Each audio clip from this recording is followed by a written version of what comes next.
welcome here to Wake Up Call with Dan Tortora, where sports truly meets that thing called life. I'm so proud to be here with you every Monday through Friday from 9 a.m. to 11 a.m. Eastern Time. Appreciate your patience this morning. Hair and makeup was working on my first guest. So with that being said, inside the Great Lakes Honda City Studios, I'm very happy to be here with you in Great Lakes Honda City on 7140 Henry Clay Boulevard in Liverpool, New York.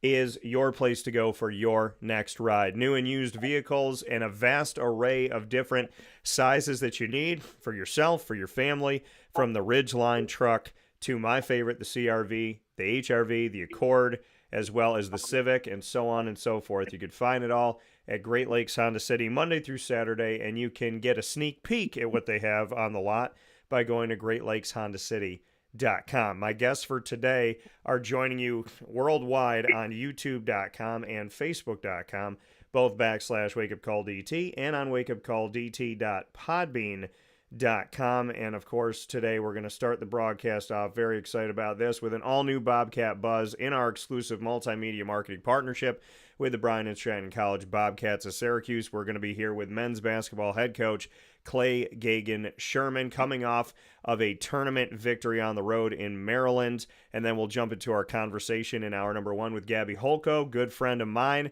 I'll forgive her that she's a Duke fan. She's joining the show in just a little bit. Gabby Holko of Susquehanna University, Riverhawks women's basketball head coach. And then we'll jump into an all-new Bearcat Breakroom in our exclusive multimedia marketing partnership with Binghamton University, celebrating the journey and the story of Zach Rogacki, who joins us from the Binghamton Bearcats baseball team.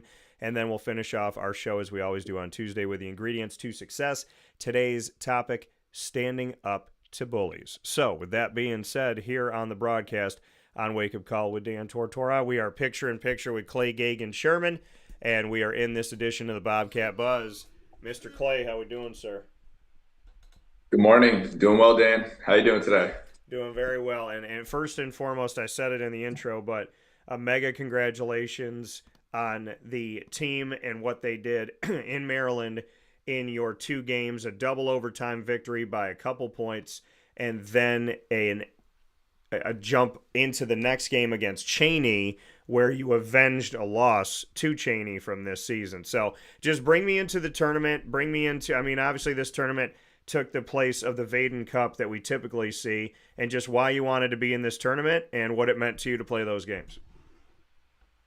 Yeah, we added this tournament on the schedule to get us battle tested before nationals. We knew the level of competition at Washington and Venice was going to be high. We knew Cheney and Berkeley were also in it, so we knew the other three teams were going to be very competitive, very physical. So we put it on the schedule to help us get battle tested. I think this is the most battle tested we've been throughout the course of a season.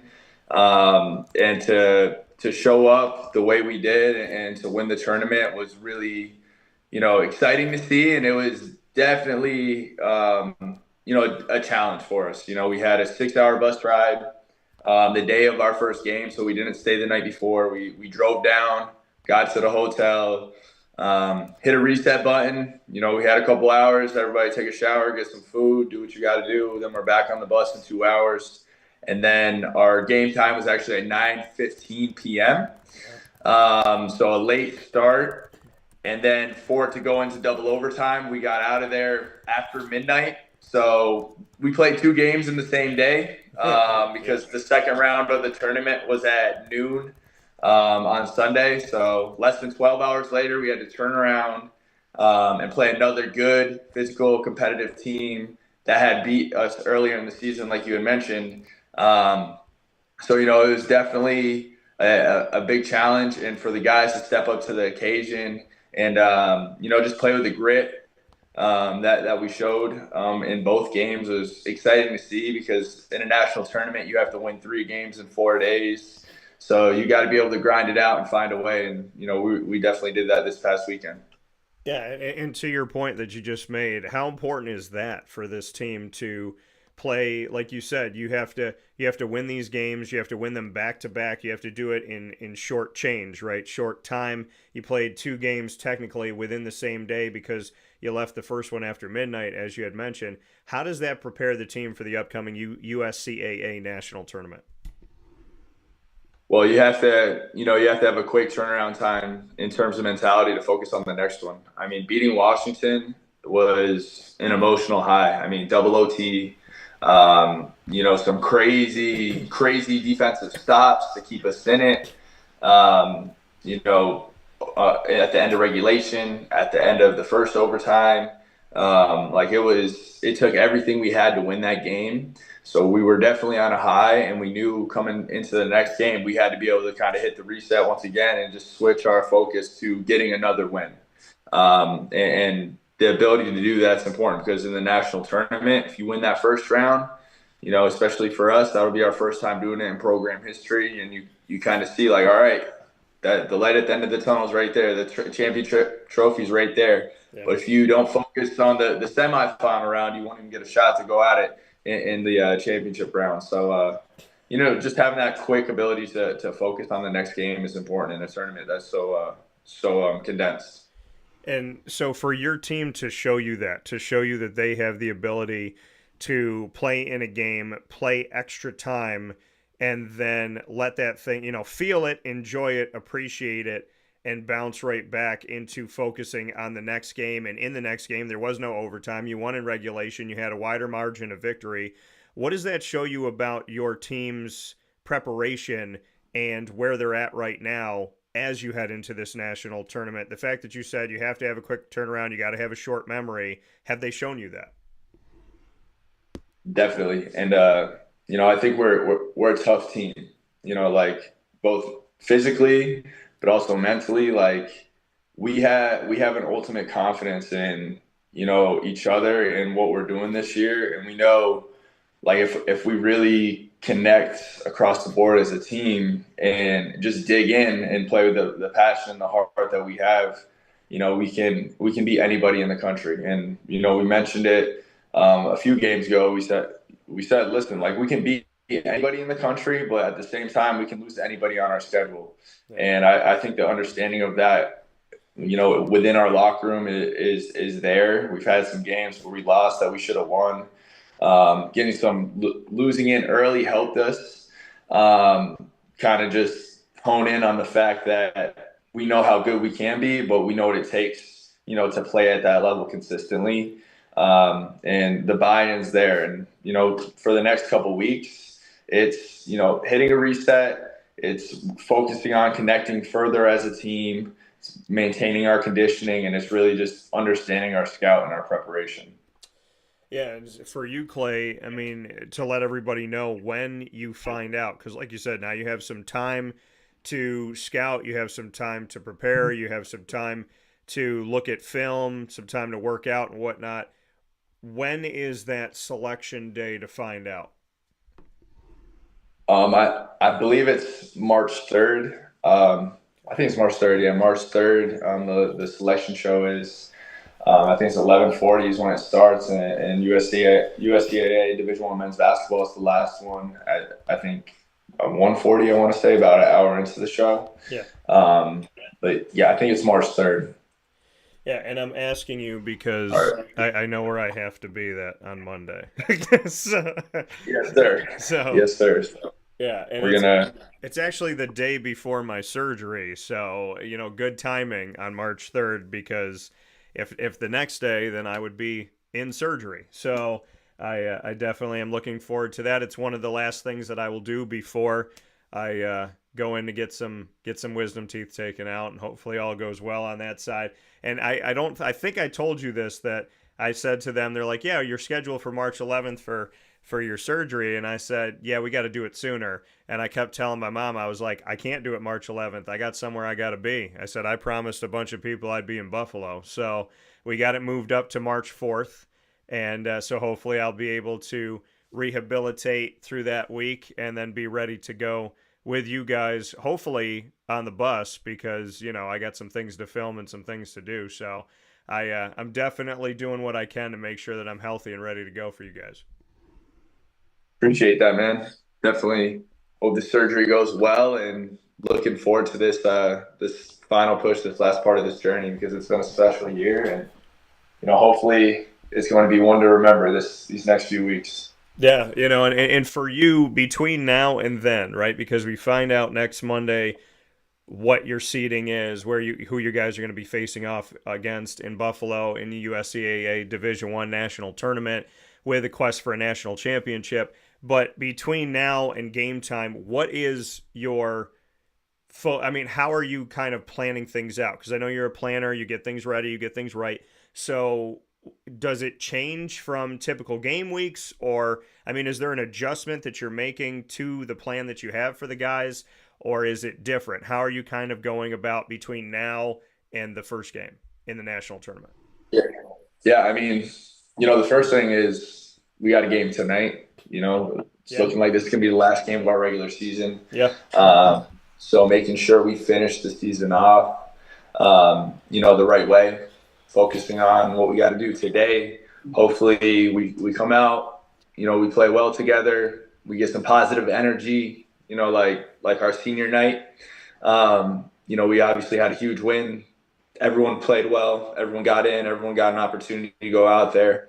And that translated into our next couple of practices, that positive energy. So hopefully we take care of business today, get a win, similar thing. But then it's a little different because now we have 2 weeks in between this game and a national tournament. So I think taking a step away for a couple of days here and there, doing some stuff as a team off the court to further build those connections. Just once again, just staying together but doing something different. But then once it gets back to basketball, kind of doubling down what we've done well, what our game plans have been, scouting our opponents, who we have upcoming, and then just adding a couple wrinkles to the things that we do both offensively and defensively. Obviously, teams are going to scout us. Our film's out there. Nolan Cast make sure that every game is live streamed. Whoever's scouting us, they can watch every game of the season. It's out there for them to watch. So it's important for us to add some wrinkles, to catch teams slipping a little bit, to use that against them because now they are expecting something. So hopefully we can have some counters and stuff like that. But just continuing to stay in shape because we're not going to be playing ourselves in shape the way we have with 2 weeks off. And then, doubling down on defense, offense, and just staying together and playing together as a team. Clay Gagen-Sherman here in this edition of the Bobcat Buzz and our exclusive multimedia marketing partnership with the Bryant Stratton College Bobcats of Syracuse here on Wake Up Call inside of the Great Lakes Honda City Studios. Clay, the game tonight, it got added to the schedule. Why did you want to have one more? We had a few games that got postponed. So we were definitely trying to reschedule some games just to get more games on our schedule. This will give us 21 in the regular season, which is still a couple games less than we would like. But, we definitely wanted to add a game and also having the opportunity to play at home at OCC one more time was important. It gives our seniors another game, gives our team another game at home. And again, to kind of fill that gap in between when our last game was and when Nationals is to keep us as sharp as possible. And another opportunity to go out there and get better as a team. Yeah, like you said, playing over at OCC at Allen Hall, just what it's meant to you to have that facility and that connection, that bridge that's been built over the years. And I know that you're trying to build that bridge even more sturdy and have an even closer relationship with OCC. Yeah, it's we're very fortunate to have the opportunity to play our home games there, and Coach Joseph really has been an amazing person, amazing coach, great friend that has really looked out for our program, and he goes above and beyond. His staff goes above and beyond to host us and make it feel like home, and it's just a beautiful facility, the best junior college facility in New York State, at least one of them, and we have the opportunity to get to play there, and looking forward to building that connection for years to come with multiple programs. Yeah, and for you, Clay, like you said, having one more game, one more shot to be at home, to be in front of your fans right here in Syracuse, New York. Why is it important for them to come out and see this team one more time before the Nationals? It's important for our team to see that support, to remember when we're in Buffalo, who's behind us back home. Yeah. It's also an opportunity for them to come out and watch a high level brand of basketball. I mean, our last home game, we had 13 dunks. Every single player on our roster dunked it, and a lot of those dunks weren't normal dunks. You go to an NCAA Division I game, you don't see anybody throwing a self lob and windmilling. Like it just does not happen. And you come to our game, that happens every other day. So Yeah. Well, it's exciting. It's exciting brand of basketball to watch. and the thing about it, and you made mention of it, and I was at the game and I got to see it. I mean, the first half of the game, right? You're playing through the game, you play it, you got the lead, and you come into the second half of the game. You want to keep that lead. You don't want to rest in your laurels. You want the guys to focus and do what they need to do. And then they just blew the doors open on this second half, and the second half looked like a dunk contest. I mean, it genuinely looked like watching the NBA dunk contest. My favorite dunk, I think it was Shamari. He passed the ball to himself in transition, left-handed, kind of did the flick of the wrist to drop it down on the ground, bounce it, and then slammed it home with his left hand. I mean, your team was having fun. They were feeling it. They were excited. Just to look back on that game, I mean, I can say in all my years as a broadcaster, in 21 years of doing this for a living, I have never seen a dunk contest within the confines of an actual game. It was pretty incredible. Yeah, we have some special athletes. Like we recruit athleticism and teach skill. Sometimes obviously we get both, but obviously 11 guys dunking, every single active player dunking. That's not normal. I don't think there's too many teams in the country that can do that. And the guys going out there and doing it in a game, it wasn't. They still were playing defense. It wasn't like the other team was just passing them the ball and saying, "Here, go dunk it." They were still working despite the score. They played the full 40 minutes, and then you just saw the joy that they have for the sport. Just shining through everyone. And obviously, it was a great game for all of us to go out there and have fun and get an opportunity. So that was great to see. And you talked about that game being your senior night. You honored Shamari and Darren. Just what you could say about what they've done for this program, what they've brought to Bryant Stratton College of Syracuse, not just on the court, but in the classroom and in the community. Yeah, they those two guys have been with me for 3 years now. That the senior game we eclipsed, or we that was our 50th win in 3 years. So we've now won 52 games together. They've been my backcourt over that course of time, and just they've rocked with me since day one. They believed in me. They came here when I never coached a men's college basketball game, and they my I kind of the way I describe those two for years to come. We talk about what their legacy is going to be once they leave Bryant and Stratton, and they're the foundation. Yeah. They laid the foundation for this program. They raised the ceiling to a successful winning program where it was just beginning to win games when I took over, and they elevated it to another level. And they laid the foundation to be a number one seed, to beat number one seeds, to go to a national tournament and win games in the national tournament, win several games in a single season. And now this is the final part of their journey. So this upcoming national tournament is going to see where their legacy ends and how they lead the program in their senior season. But couldn't be more proud of those two guys. They both just stayed the course, just worked incredibly hard, consistently. There's been tough times where they both had to stick it out and give it everything they have, and just kind of believe in what they're doing. And to see them, both of them will be walking across the stage in April to receive degrees. And I'm just incredibly proud of them for everything they've done for our basketball program, but also for what they've done for themselves by staying committed to the academic side of things. And after this national championship, that's the next championship, is seeing those guys get their degrees. Yeah, and and I appreciate that, and I think it's huge. The job placement from Bryant Stratton College of Syracuse in certain degrees, almost 100% job placement. So really awesome to not only see the success on the courts and on the fields, but also to see that success in the classroom as well, because we're talking about the rest of their lives. For you, And also, Dan, yeah, go ahead. sorry, they both have younger brothers, so it might not be the last time we see a basketball and a joiner on the back of a Bryant Stratton jersey. Yeah. They both younger brothers that can hoop. Yeah, well, that's the thing, right? The legacy. So seeing that legacy move forward. And speaking of the legacy, what do you believe is the legacy of this team? You got one more game tonight, then you got the national tournament. You set your eyes on the selection show and what seed and who you're playing and what day and what time and all that good stuff. What can you say has kind of been the legacy of this season, and how you maybe describe this season? Because I see something, and when I sat down with you and I sat down with Dallas Carrington and David Honoré, I had a conversation with all of you about the vibe that I get, the feel that I get. How would you describe it?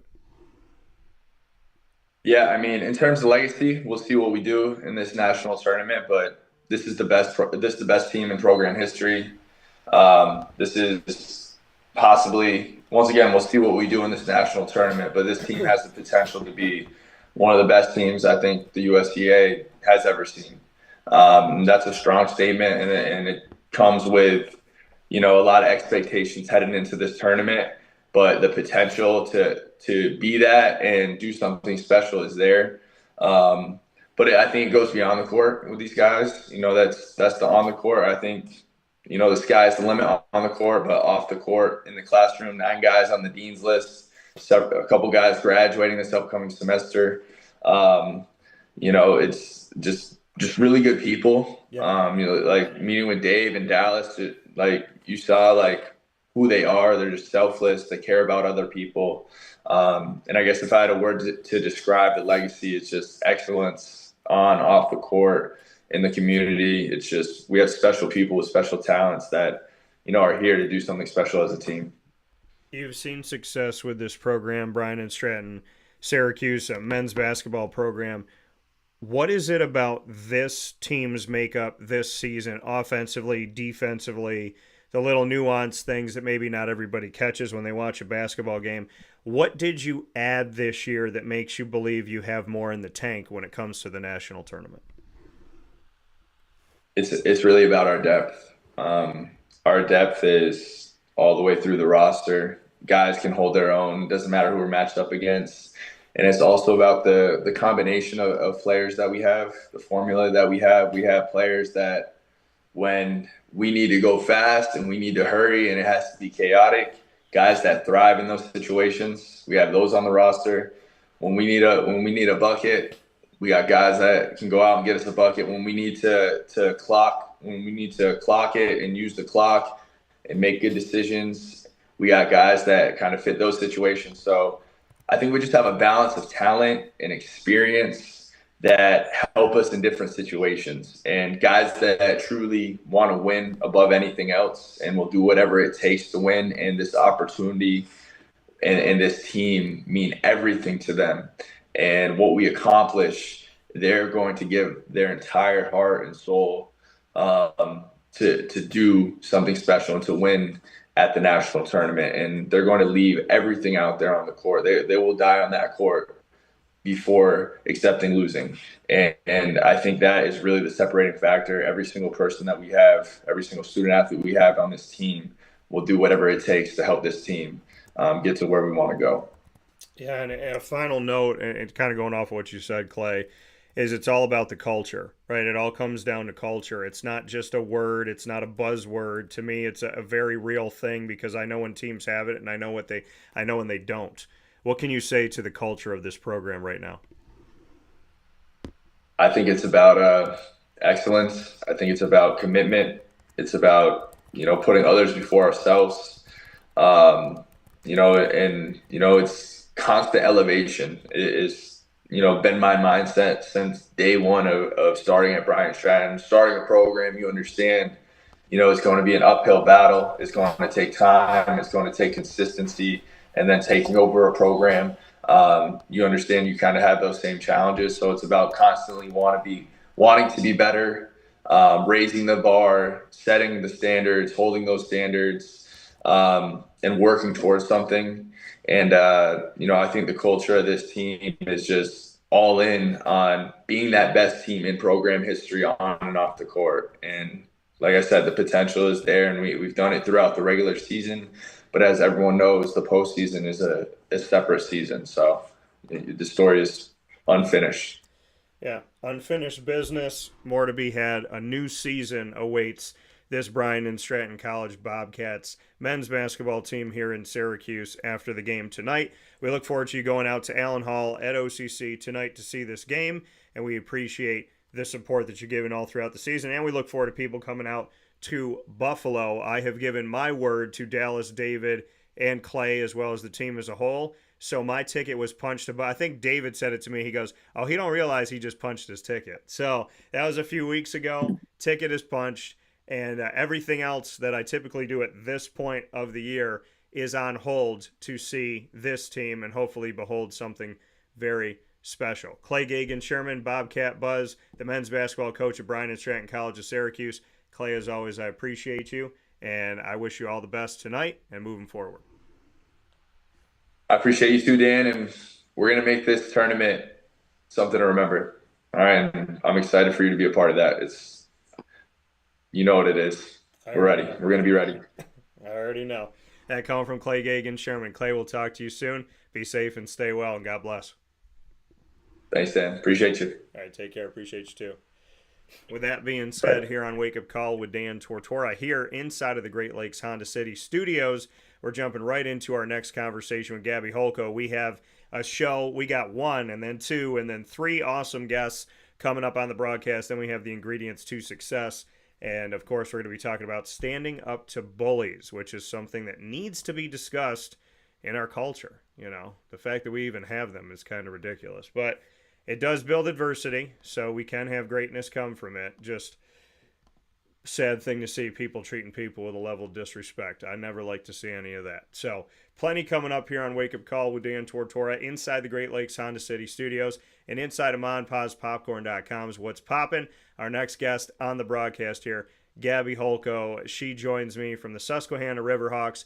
They're longtime women's basketball head coach, my longtime friend, and I can say this because the statute of limitations is over. I think it is, right? So I have full ability to say what I'm about to say. Gabby Holko here on the broadcast with me. My alma mater, Marywood University, made a savage mistake. So I think I can say that without any qualms whatsoever. So with Miss Holko here on the broadcast, Gabby, as always, happy to have you and happy to be here with you this morning. How are you? Oh, we got you on mute. We just got to take you off of mute. Yeah, you're good. I think you think I'd learn this by now, but I'm excited to be here with you, Dan. Thanks for having me on. Your intros are always the best, but I'm excited to chop it up with you. Yeah, no, I'm excited for this. The intro of the intro this morning, as I was going through my guests, was that I would forgive you for being a Duke fan. But I will say this, Cooper Flagg, I just found out that one of my friends and business partners in Dan Tortora Broadcast Media, couple of companies that we work with, behind the scenes of all this, his family grew up with Cooper Flagg. They knew Cooper. They've known Cooper forever. So when he came into Syracuse, when Duke faced off against the Orange, by the way, my prediction in that game was a 30-point loss for Syracuse, and they lost by 29. So it was right there. But yeah, they got to see Cooper. Everybody wants to see Cooper. I mean, have you met him? Have you seen him? And what are your thoughts on the fact that this man is a celebrity? Apparently, wherever he goes, people want to meet him.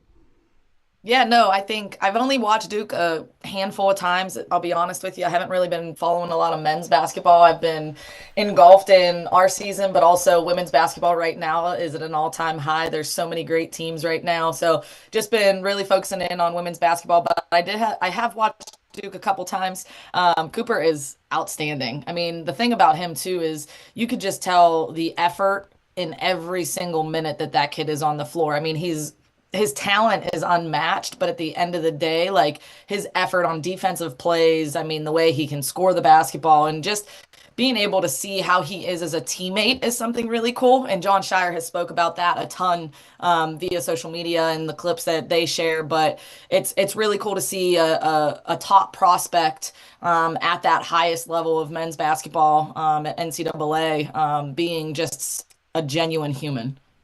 Yeah, and it's in knowing the people that I know that know him, I'm not surprised that if they know him and they speak highly of him or they want to be around him, that it speaks to who he is and what he's about and why he's about it.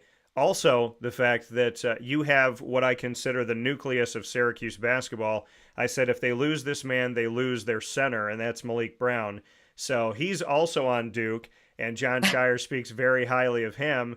And I love Malik. I miss him, and it's a tragedy for Syracuse. It's a blessing for Duke. I think Duke's got a good shot of winning a national championship. But you talked about women's basketball and just how you're engulfed in it right now, and it's at an all-time high. When Angel Reese and Caitlin Clark finished things up, people were worried, right? I kept hearing that. Well, what's going to happen now? You know, who's going to carry the torch? And to me, it's like, well, it's not that there wasn't talent in women's basketball forever. It was that people weren't watching it. Why weren't they watching it? Because they couldn't access it. So when you don't put it on television and you don't put it on the radio and you make like it doesn't matter, then people start believing that don't educate themselves that it doesn't matter. And then so those TV stations, radio stations go, oh, well, we didn't put it on. We didn't think it mattered. Nobody showed us that it mattered. So now it's going to continue not to matter. We're going to go in this cycle that we created ourselves. Well, someone in their infinite wisdom said, let's put it on television. This Caitlin Clark kid's pretty good. Reese knows what she's doing. There's some coaches out here that are beyond the Gino Ariemas and beyond the Pat Summits of history and whatnot. So why don't we just put it out here? And they show people Dawn Staley, and they show people Iowa, and they show these different matchups and these different coaching attitudes and scheming and the way that they talk, the way that they carry themselves, different leadership that's out there. They show these teams that can just take over games, or a certain individual that can take over games. And all of a sudden people are like, wow, women's basketball is really good. But you and I were both, sitting here with a giant duh across our chest. And now I'm not surprised that people are still watching. I'm not surprised it's exciting. What have you liked about this season the most?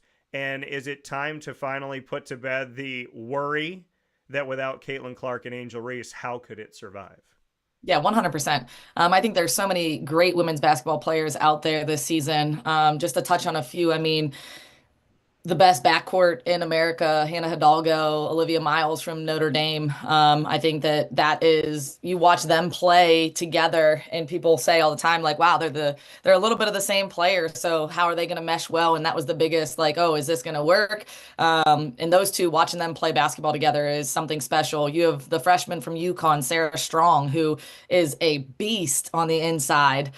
She is just, anything you throw to her, she's catching it. Anything she's inside the paint, she's finishing it. She pulls kids out to the perimeter. Obviously, you have your Paige Beckers, Azzy Fudd. And then I think when you look at other teams, UCLA has, I'm blanking on her name right now, but their post player who's unbelievable. And Corey Close is a phenomenal coach as well. So Dawn Staley, you touched on, Gino Auriemma, Vic Schaefer from Texas, they just upset Notre Dame. So it's right now, Kaylin and I have been talking, obviously, we've been watching a lot together, is just who's going to be at that Final Four. And that's the cool thing about women's basketball. I think basketball in general, and we've just said this to our team, is end of February, March basketball is anybody's game. Yeah. It's a new season. Everybody's 0-0. Playoff season doesn't. Playoff season is a new season. It's bonus basketball, right? So you get to be able to go up, toss it up, and the better team's going to win. But that better team may not have been the better team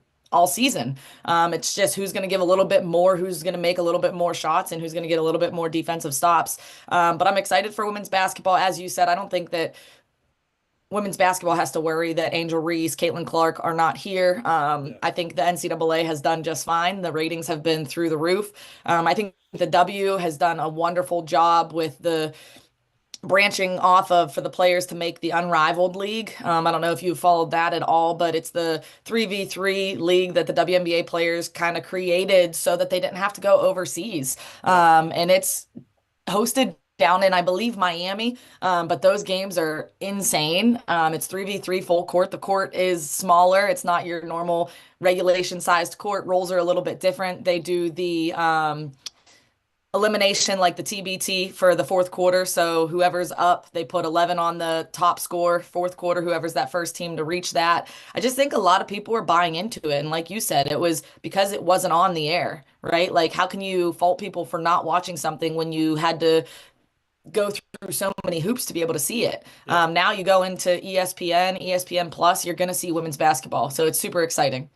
Yeah, and I love that you touched on the 3v3 tournament as well to give us something to watch in that meantime area. And the WNBA, I mean, what they've done, and it was a couple of years ago, I think I went onto the website and I just was looking at sponsorships because, you know, on my, if you go on my site, you'll see all the, you know, the team of partners that we have.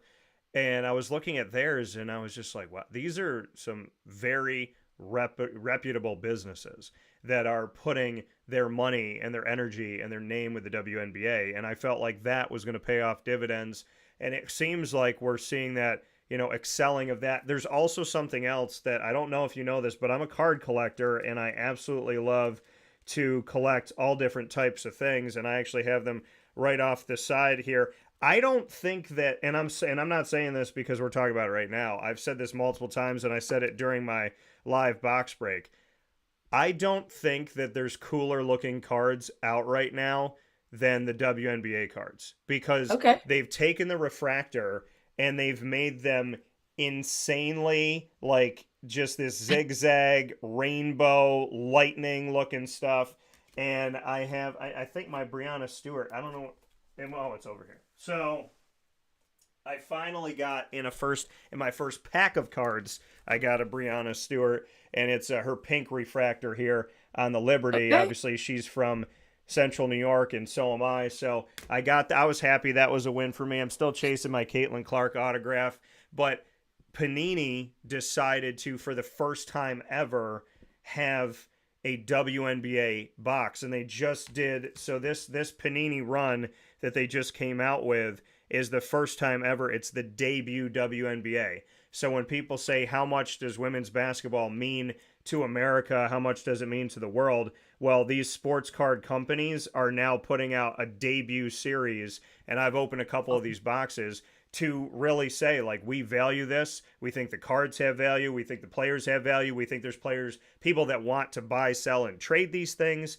And I shout out GG Cards and Breaks, our sports card and trading card shop of choice on 639 Delmar Place in Syracuse, because they're the ones that had these on right there on the shelf. But my favorite card that I have right now, and once I get my Caitlin Clark, it'll probably be right up next to it. But this one I got in Philadelphia, and it is my first ever Brianna Stewart autographed card. Oh, so wow. I got my 2020 Panini Prism Stewie auto card. It sits right over my shoulder with my Diamondback stuff. It actually sits by the sign that says, "Hope makes the impossible possible." And to that point, growing up as a little girl, loving the game of basketball, what do you think Hope has done for little girls everywhere to see where basketball is today?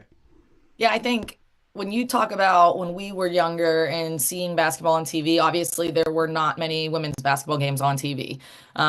If we were lucky, we saw they would broadcast the UConn Tennessee because of the rivalry with Pat Summitt, Gino, and that was a game that would always be on TV. And that's where I think my love for basketball, for like Pat Summitt, she was always a coach. I read her books growing up. So I think now for all the younger girls that are growing up in this sport, I think it's phenomenal because they get to see your players like Stewie. They get to see their players like Angel Reese. They get to see players like Asia Wilson that are creating their own shoes, right? Like, yeah. I know Swin Cash was our first women's basketball player to have her own signature shoe, and it lasted a little bit. But then being able to see like the whole production with Asia Wilson and her getting her shoe, and Sabrina Ionescu getting hers. I mean, a lot of our girls wear Sabrina's shoes, and I will say they're probably one of the most comfiest basketball shoes, and I wish I had them when I was playing. But I think it's really cool for the younger generation of women hoopers is because you get to see women that look like you, right? So anybody that's growing up, being able to go onto social media, being able to go into ESPN, being able to just go on TV or on the internet and then look up highlights for women basketball players, right? Like when I was growing up, we looked up AI highlights, right? So we looked up Steve Nash highlights. So like you would look up these players, but there were really not a ton of women's players that they were getting the media that they are now. So I think the hope for that is phenomenal. It's great. And these young girls are going to have so many role models, idols to look up to that look like them. And I think that that's something that is really, truly special. And I think women's basketball is going to just continue to grow. I don't think that it's going to flatline. I don't think it's going to go down. I think it's just going to continue to grow because the support with it is growing. I mean, I have been going to the Final Fours for 11 years. And every year, I mean, this year they only allowed us as coaches, like we get a little bit of a discount, we get a little bit of a hand at tickets, but we were only allowed to grab 2. We used to be able to grab 4. And now it's like because of the demand for this tournament and being able to see these great women's basketball players play at the highest level, it's just going to continue to rise. And I'm super excited for our sport. Yeah, I love it. And I got to start my career with a statement I'll never forget, standing in the old gym right outside the gym. And they said, we want to do this thing after I filled in for Marywood basketball. They said, we want to do it. And I said, men's and women's. And the guy said to me, he goes, well, definitely men's. I said, no, I'm doing both or I'm not doing it. And that was back in 2003. And so to go back to those times and see where things are now, it makes me happy. It makes me happy for the people that I love, the people that I care about, like yourself. I mean, you're part of my family to me. And so to me, to see where it is now for you, for your sake, makes me happy. If I have a daughter someday and she gets to do this, then that would make me happy. Or just to watch it. I mean, if she plays it, I'd be in my element because Lord knows that I'm a vibrant man when it comes to something I care about. I always tell coaches, you don't have to say anything. I can say stuff. I'm broadcasted. Don't worry about it. Like they can't. I'm animated for sure. But to go to your season, you've had some adversity. You had some things. The team was young. You were growing. You were trying to build something over these last couple of years. You're on the winning side of things now. You're 15-10. You got one more game. That game is tonight before we get ready for the landmark conference playoffs. And when we look at the game against Drew, this game is going to be this game for you is going to be, actually, we have, what is this, the landmark quarterfinals is tonight, Yeah, right? This is the quarterfinals. So we played Drew on Saturday, was our last regular season. This is how it kind of matched up last year as well, but we were at Drew. Yeah. So we played Drew Saturday. Heck of a finish. Julia Pinkert, and you could probably see it all over social media. I posted it about 50 million times. We drew some stuff up. We didn't play great basketball, I'll be honest. And it's really tough. Like right now, obviously the end of February, that last regular season game, it's our senior day. So there's a lot of emotion in it. We played all of our seniors. They started. That's a tradition that I have done with our program. And just being able to kind of play through those emotions is it's just a little bit difficult. But Drew came out there well coached. John Olenowski is a great coach. He's been around the block a couple times. He was a Division I coach, came back down to the Division III. He had his team ready. We just couldn't make shots. I mean, we were getting great looks and we just couldn't make them fall from inside the paint, from beyond the arc. Defensively, I thought it was one of our better games. We held them to 20 and 22% from the field and from 3. But it came down to the wire. They shot. We got a stop with about 7 seconds left. Called a timeout, advanced the basketball because we have that at NCAA Division 1 through 3. Where women's basketball, 4 quarters, timeout, we can advance the ball in the last minute of the 4th quarter. So advance the ball, we draw something up, we can't get it in, call another timeout, draw something up, Drew blows it up, and Pink just, great players make great plays, big-time players make big-time plays.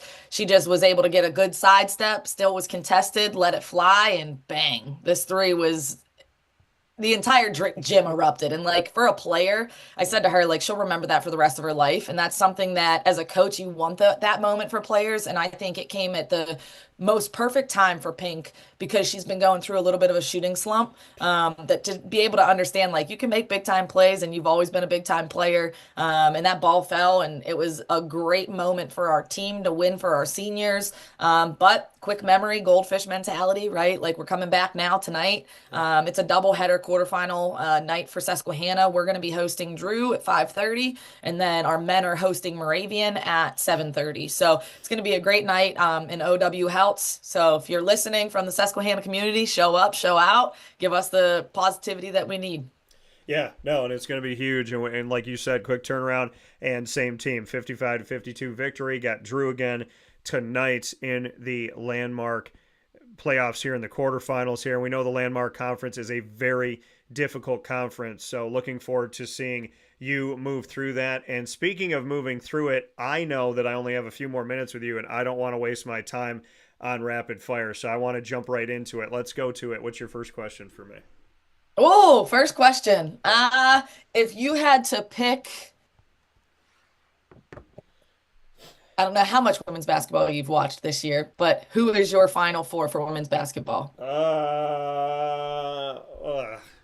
I'm not gonna. Okay, South Carolina, Okay. UConn. Okay. I can't count out Gino. So I can't and I was around him. I go to Big East Media Day. So like, and he's just like, and the craziest thing to me is like, he's just standing there, he's just right in front of me. And I'm sitting like, he's like a statue to me, right? He's like a pillar of women's basketball, women's athletics. And he's just there. And you just, oh, that's Gino, and I feel like I'd feel the same way if I had seen, I mean, God bless her in heaven. If I had seen Pat Summitt, I'd be like, what, she's just eating a salad just right here. I mean, like that to me would just be so weird to see her. But yeah, so I mean, if I had to pick, and I was going to say something about this, so I'm going to go back to it now. But there's when we look at the top 10 or the top 25, I should say, of women's college basketball in the rankings right now, Texas, UCLA, Notre Dame, USC, UConn, South Carolina, LSU, North Carolina, NC State, TCU, that's the top 10. So I'm going to throw a little curveball here of a team that's not in the top 10. So I'm going South Carolina, I'm going Connecticut. Just outside of the top 10, I'm going Tennessee. And because I love that game that they had against UConn, and I love the fact that women's basketball actually plays non-conference games this late in the season because they actually challenge themselves. And I think men should take a note of this. I think some men's teams are. But I'm going to say Tennessee. I'm going to say South Carolina. I'm going to say UConn. Oh, boy. And I'm going to say it's between three. It's hard. Who do I want my last one to be? I'm going to say give me the ACC. I'm going to pick Notre Dame. I'm going to say Notre Dame. I'm going to say Notre Dame, but I can't. Something about Texas, I feel like they're going to fall out. I don't know why. But yeah. I'm going to say Notre Dame, but I'm confident in 3 of my 4. So I hope Notre Dame does it. But I knew I was going to put Tennessee in, but I mean, Coach Staley, I can't root against her. I think if I was an assistant coach in women's basketball, I would definitely work for her. So, I mean, I'd work for you, Gabby, but I would definitely work for Coach Staley as well, just because I think she's like, I don't know, she's got like contagious energy. So I would say that I guess I'm going to pick those. I'm going to bounce it back to you. Who are your 4? Let's see if any of them are the same. Tennessee, I'm loving the rebuild of Tennessee. New staff, new style of play. They're running kind of a system like, I don't think they're going in my Final Four, but they will be in the Sweet 16, I believe. I think they might be in the Elite 8, but I'm not going to put them in that Final Four. Okay. I would say Notre Dame. Right now, I've watched a ton of Notre Dame basketball, so I'm going Notre Dame, I'm going UCLA, I'm going South Carolina, and my sleeper team is going to be UNC. I think that right now, so their best player has been out, Usby, but they have a freshman, so this is crazy. They have Grant is a freshman on their team. She reclassed up, so normally people reclass down. So this kid is 17 years old. should be a senior in high school and is being a true freshman at University of North Carolina, being a Tar Heel, and she has stepped up when they called her name, and she has been killing it. Yeah. It's been something cool to see. But I'm gonna say they're gonna be my sleeper team, and they're gonna be getting into the Final Four. Okay. All right. So I have, and I just want to let everybody know again. So I'm writing these down because I'm keeping it in the studio. South Carolina, UConn, Tennessee, Notre Dame, which is the one I'm not 100% sold on, but that's the one I picked. You picked South Carolina. You picked UNC. Your other two, once again, UCLA and Notre Dame. UCLA and Notre Dame. So this is in the studio. This will stay in the studio to see if either one of us is right. What's your last one for me? We only got two today. What's your last one? If you could talk to any coach and have an interview with them, dead or alive, who would that be? And why? Oh, man. I would have a dual... I came ready today. I know. I would have a dual conversation with Gino Auriemma and Pat Summitt. That's great. I would actually, honestly, Yeah. I'm picking that. Yeah. So I would want to do that because they, to me, were pioneers. They were the names I knew growing up because, unfortunately, they didn't really talk about anybody else. They didn't show any women's games. You only saw, like, in the newspaper. Sometimes they would put scores, and usually it was UConn, Tennessee scores.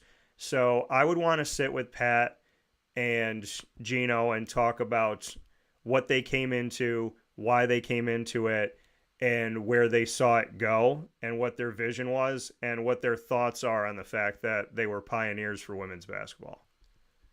So Yeah, I agree with that fully. I think if I had to pick another one just to not have the same answer as you, I would probably say I want to sit down with Brad Stevens.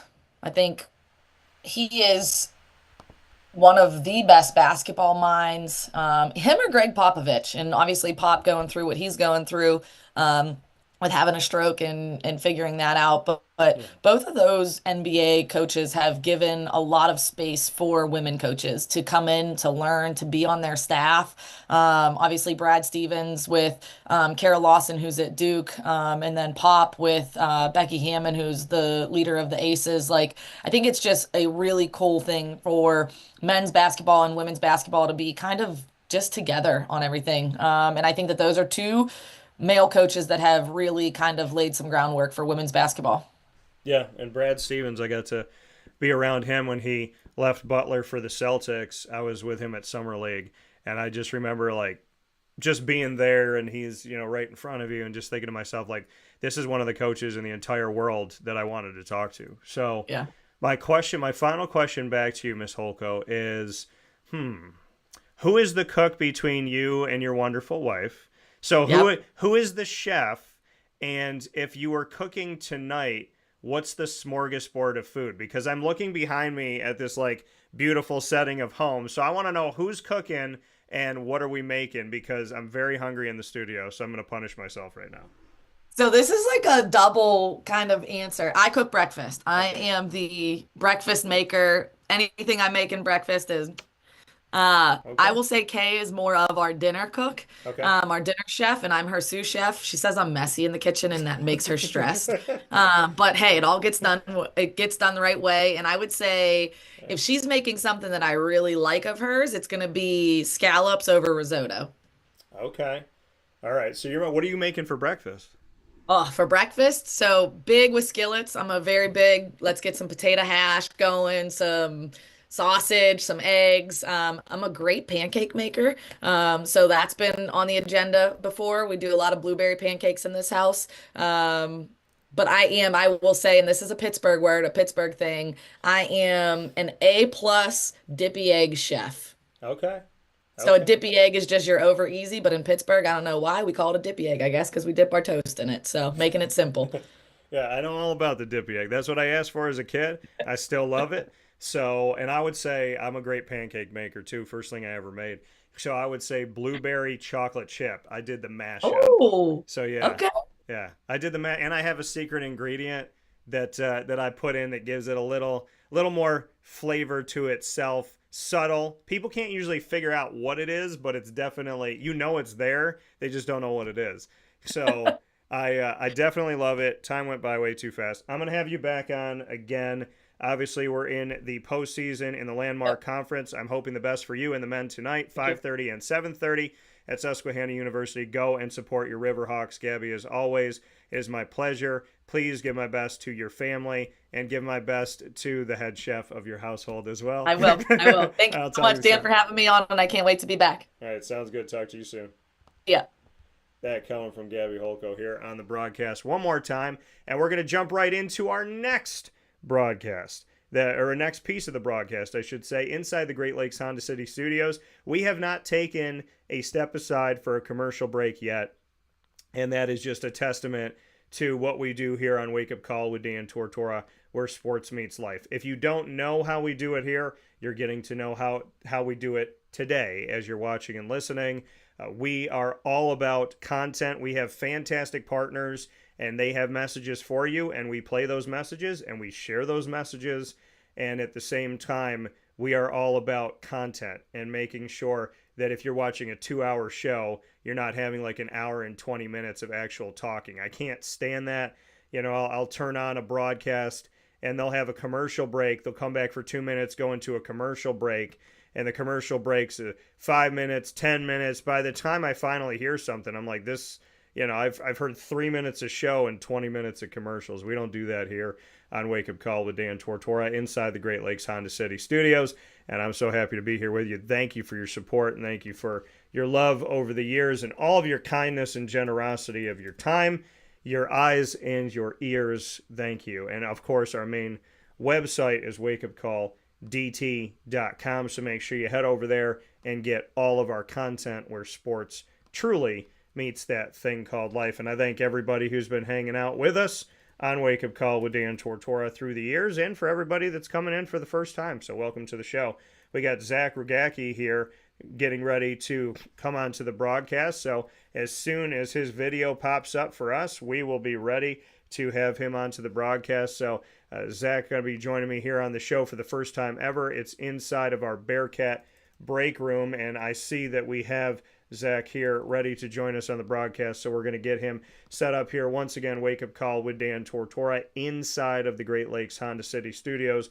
We thank you for being here with us. Obviously, on our social media, you could find us every hour of the day, any day of the week, any month, any year, on Facebook at Wake Up Call DT, X at Call DT, and Instagram at Wake Up Call _DT. So as we get set to bring Zach in, I want to thank you for tuning into the show and giving us your time and your energy.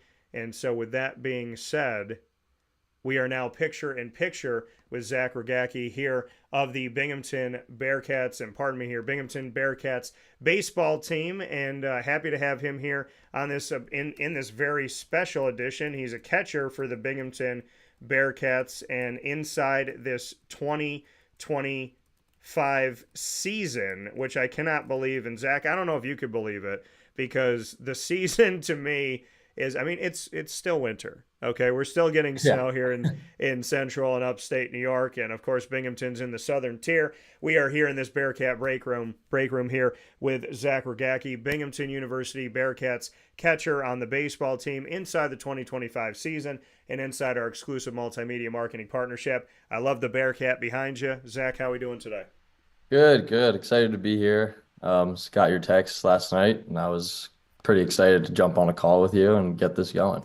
Yeah, no, happy to have you here. And I know that you're one of the vets on this baseball team for the Binghamton Bearcats. So why Binghamton? How did it all come about, and what ultimately made you feel like this is the right place to call home? So I actually, last year was my first year here. Yeah, So I transferred here after my sophomore year. Went through the whole, transfer recruiting process, went to a bunch of different schools, and I don't know, Bing just kind of felt like home. The coaching staff really showed me that they cared and like really wanted me to come here. But then, we just have this facility. We just got this field house installed. The facilities are second to none, I think, on the entire East Coast. So, and definitely, absolutely top three, if not the best in the nation. So that was a big deciding factor. Yeah, and like you said, you're a vet in the world of collegiate baseball, but you're a newer face to Binghamton baseball. Like you said, you went into the transfer portal and you made this decision. What was your experience like in the portal? I mean, just because so many people talk about it, it's always a hot topic. I discuss it on this on Wake Up Call all the time because there's so many things to it, and it just brings about a lot of discussion pieces. So physically being in the portal, I mean, I guess we could say spiritually being in the portal because you're not like sitting in the portal with your physical body, but when you get into this portal, you become a part of this database.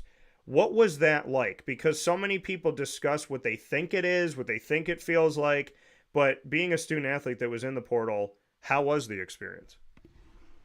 I was in a pretty good space at my old school, but I like decided that I thought I could play at a higher level. So I jumped in the portal.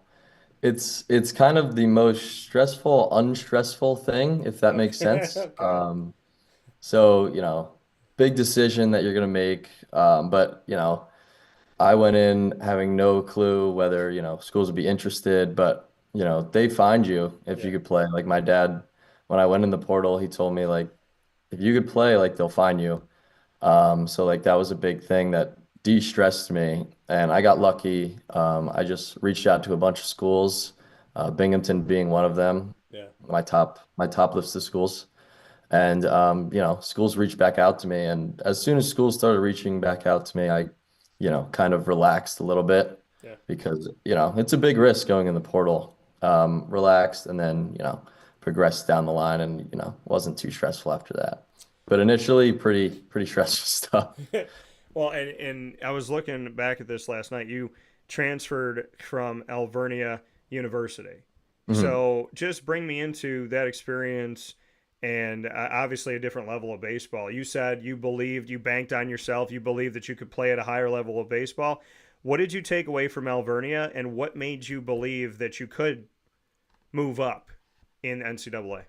Yeah, I think the biggest thing I would take from Alvernia is gaining experience in college baseball games. You get to collegiate baseball, the game really, speeds up on you. Bigger players, faster players, better pitchers, obviously, really speeds up on you. So I think gaining the experience in those 2 years out, I was at Alvernia, were very important in my development. So. Yeah, like you said, a couple of years at Alvernia for you, when you were going through your original recruitment and you ended up going to Alvernia, what drew you there?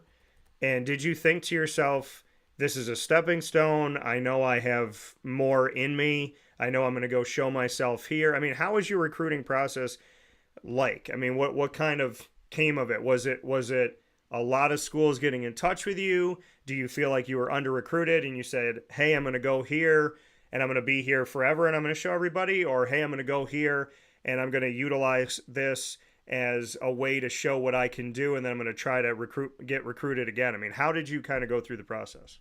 Right. So specifically for me, I was in the class where COVID kind of, Yeah. you know, put a train wreck into recruiting my junior year. I was talking to a few Division One schools, went on a couple visits, and then, COVID happens and just like radio silence because everybody gets their COVID guys back, all their, years of eligibility back.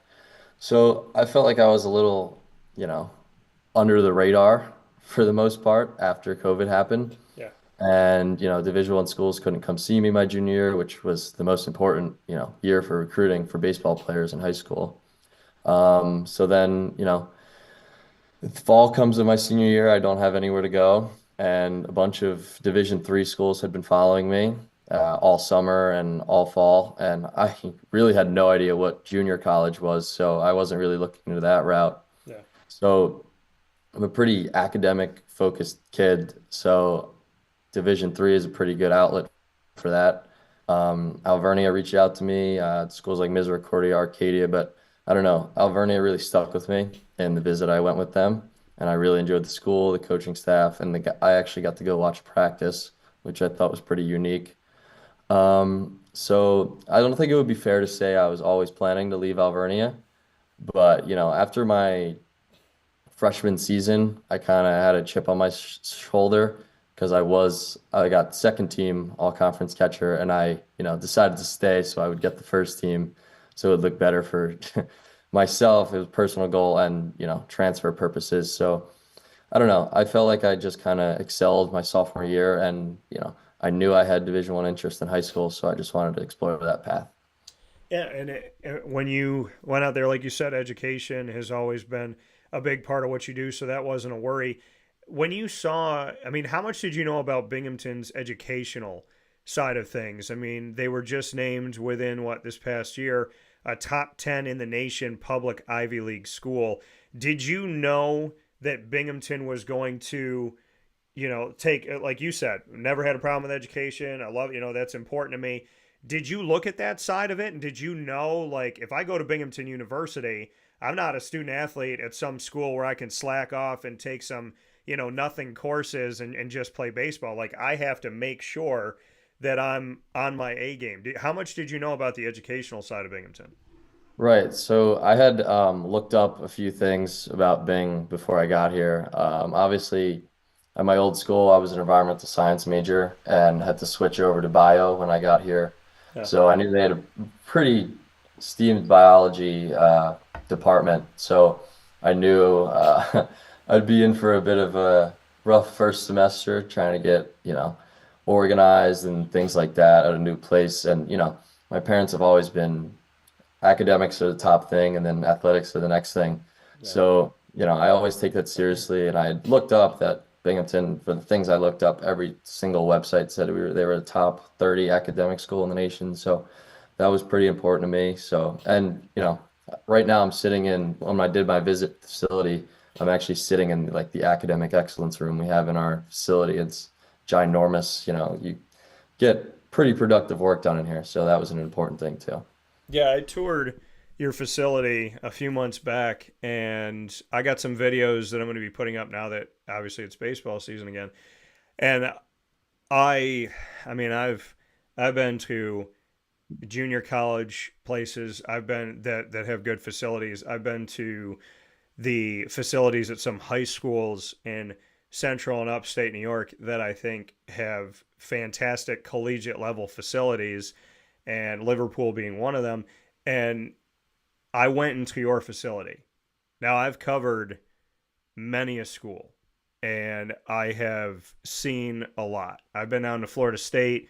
Their football training facility looks like an airport. It looks like an airplane hangar. And I was like, oh, is that for all the teams? Like, no, it's just for football. So when I came to Binghamton to look at the baseball facilities, and obviously there's more being built indoor and all these other pieces going into it for baseball and softball and whatnot. When I saw the field, and then I went in and I'm seeing like, the indoor part of the field, kind of the luxury box and all this stuff, I'm sitting here saying to myself, like, this is just a nice baseball stadium. This is just, I mean, you see like the bar and the little, the private refrigerators and the seats and the glass and just walking through this whole place.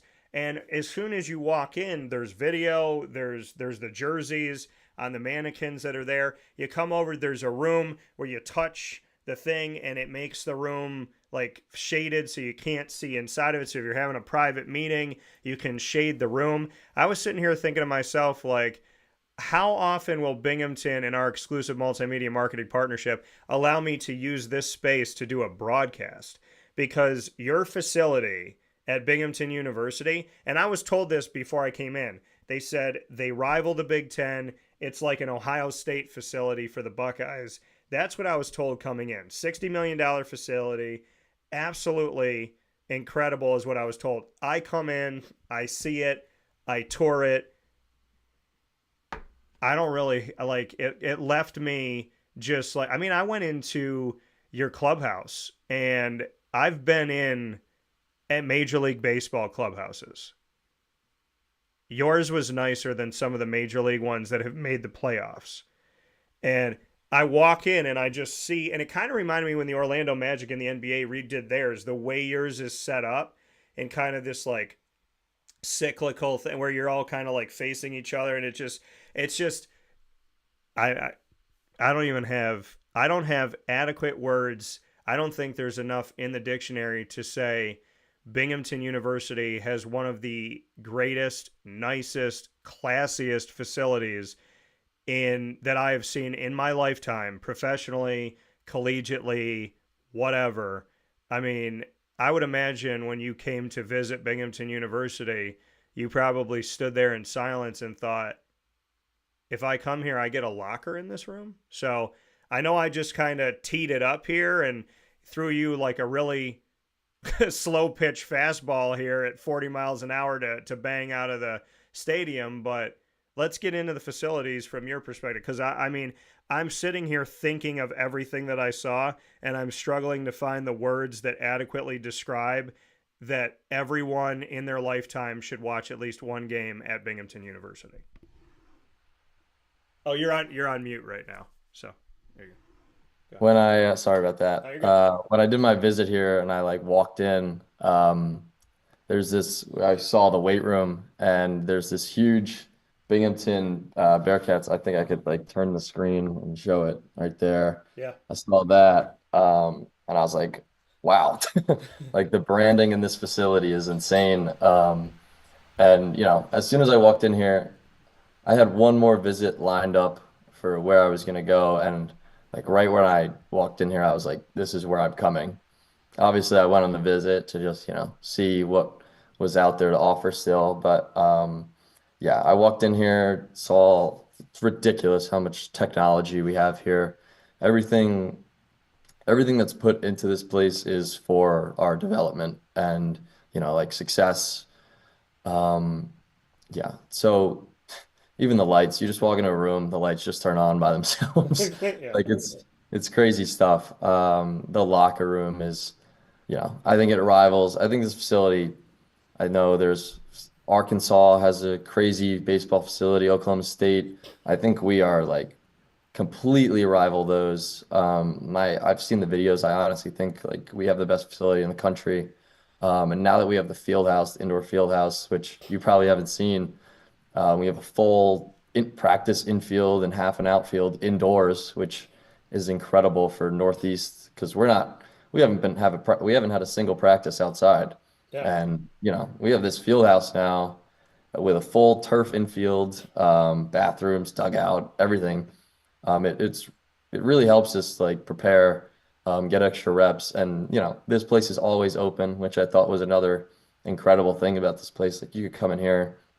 Our key cards end at 11, but you could literally stay here all night long. And, if you wanted to get extra swings at 1 a.m., you could.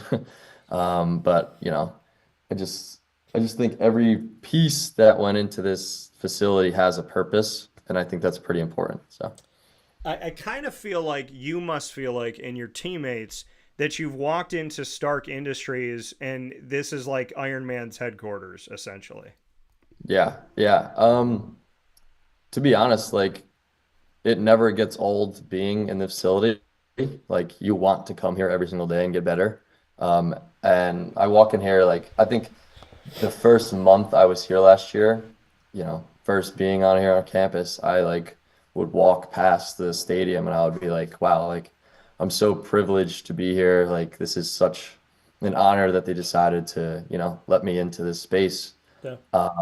Just extremely blessed and, everything the training room is ridiculous too. I thought that was important for Yeah. recovery. So again, everything has a purpose and we don't get sick of being here. So, Well, and the thing is it's not like there's one room. Like here's the treadmills, here are the weights, here, the batting cage right now. Like this, it's like here's where you bat, here's where you lift, here's where you do your rehab. Like here's where you have your meeting space, here's where you can have that study hall kind of classroom aspect to it. It's absolutely like I'm surprised that some of you guys haven't asked for your housing to be within that building. So Zach Rogacki here with me, Binghamton Bearcats catcher here in the 2025 season. You've already started off the season, and like you said, you haven't had a practice outside. Snow, it's cold, ice, it's starting to thaw out, thank God. But you started over at Texas State University, and took 3 losses there, and then faced off against Elon and won 2 of 3. So won that series against Elon, 2-4 on the season. And then here's something that I find really interesting is that you're going to go to a place in Tennessee. You're going to have 1 game against Siena, 2 against East Tennessee State. And what I love about this is it's called Johnson City, Tennessee, because obviously those of you that know Binghamton, like I do and like you do, Zach, Johnson City is there. So there's Johnson City, Vestal, and of course Binghamton itself. Johnson City very much kind of makes you feel like a home away from home. Then you go to Columbus, Missouri. Your first home matchup that you have here is going to be St. Bonaventure on Tuesday, March 11th. God willing, weather willing, plays 3 p.m. Eastern time in Vestal, New York at the baseball complex we've been talking about. Then you got a 3-game series against Holy Cross. Then Siena, who you're going to see next up. You're going to see them again in Vestal. Then we got the University of Maine. So what I love about this is you have to start on the road, but then from March 11th, I'm looking at it right now, we got 4, 5, 6, 7, 8 straight home games that are going to happen between March 11th and March 23rd. Just what that means to you. Like, you got to start on the road. You're a North team. Northern teams start down in Texas or Missouri or Florida or the Carolinas and whatnot. So you start away from home. And then from March 11th to March 23rd, we have 8 games in a row that have you at your baseball complex. Just what that means to you coming up. Yeah, so the first 4 or 5 weeks of the season every year are kind of like a grind. We get home from places and we get 3 days back at Bing for classes to catch up on work and stuff, and we get right back on the road. So having 8 straight games, and that's like 2.5 weeks at home, is incredibly important for us to like recover and stuff like that. But also like we just love playing at home. We kind of play. I remember last year we definitely played better at our home stadium with our fans. Great community that comes out to our to the stadium every single game, even if it's cold, because people around here are used to it.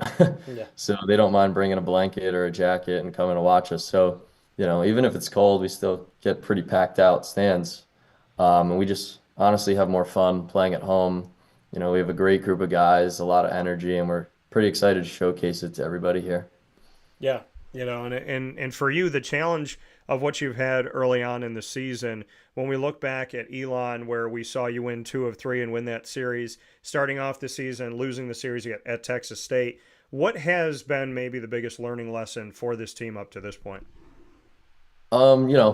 Staying together is a big thing. I mean, even when we're losing, we personally, our team, we think we could beat anybody because, we lost to Texas State couple 1-run games, and then they went out and beat Oklahoma State in a midweek. So, we think we could beat anybody in the country. We're just a pretty confident team, honestly. A little chip on our shoulder, getting picked second in the America East. And, we have very, very young, but also a good mix of experienced guys on the team, which kind of balance each other out, and we keep ourselves level-headed. But you'll hear in the dugout, we don't stop talking. Like we never shut up, so to speak. So such a great group of guys this year. Very energetic, very exciting playing style. I think people will come to see. Yeah, I'm looking at the fact that, and I've had him on the broadcast, and I appreciate him so much. Also, you can tell him that he owes me a baseball hat. So make sure you do this. Tim Sinicki, your head coach, he's been with the program for over 3 decades. You said you believe as a team you can beat anybody in the country. What comes from your head coach that makes you believe that? What comes from your leader? Yeah, so I mean, we have a conference for every game outside the dugout, and he just tells us to go play good baseball. Like have an exciting day of baseball, play good baseball, play clean. I think him just being such an experienced head coach keeps us confident that we're going to win every single game. He never gets too high or too low. Always something, instructive to say, like positive instruction. I had a rough play where I never saw the ball in the outfield this weekend. And then, I come back in the dugout, apologize to him. And he goes, "You're going to go out there and make a great play on the next one." And then, of course, I made a diving catch. And I was like, of course, Skip was right. So, always positive, something to say. He puts out, I feel like, the right lineup every day. I mean, last year was tough because we had so many injuries. We had 48 different lineups, but this year we're starting out very healthy. We've had the same lineup almost every single game. So I think just his knowledge and love for the game is pretty helpful for us. Yeah, and for you being a catcher, was that always the vision for you growing up? I mean, kind of going back to the beginning, when do you feel like you really fell in love with the sport of baseball and thought, I got to do this with my life? Like, when did that happen for you? And at the same time, were you always enamored by the catcher position, or did you have a different position that you wanted to play? Yeah, so I've caught since I was 6 years old. Kind of a funny story. One of my best friends from home threw pretty hard as a 6-year-old, and nobody else wanted to catch him. And my dad just kind of threw the gear on there and threw me into the flames. And I was like, okay, I guess this is my life now. So I've always wanted to be a catcher. I just pretty energetic kid, so I kind of enjoy being involved in every single play. But you know, I've wanted to play baseball my entire life. I've wanted to play pro ball my entire life. It's kind of been everything to me to this point. High school, I kind of was a tiny kid until I had a bit of a growth spurt, and that's kind of what got me here. So yeah, always wanted to catch. I just enjoy it a lot. The outfield has come along Yeah. just because can't really catch every day of a college season. It's just kind of tough on the body, Yeah. all that traveling and stuff. So kind of developed the outfield side around like 12 years old and kind of used it as my secondary position my whole life. So, what can you say to going back and forth between the two? Being a catcher and then playing the outfield, what has that experience been like for you, and how dynamic do you feel like you can be today in your career for Binghamton? Yeah, I think I could obviously want to be in the lineup every day. So the outfield is a good crutch for that because, we have Evan Sullivan who's also a very good catcher. So to get him in the game is very 8 DHs for us when I catch. So to get Sully in the game is very important. He's got a great relationship with the pitchers. So obviously I'm perfectly good with going to the outfield for a game or two or wherever I am. I just want to be on the field. So, the outfield is a bit of a break for me. Okay. Catching gets a bit stressful at times in these big moments. And then, when I'm playing the outfield, I got one job, just catch the ball.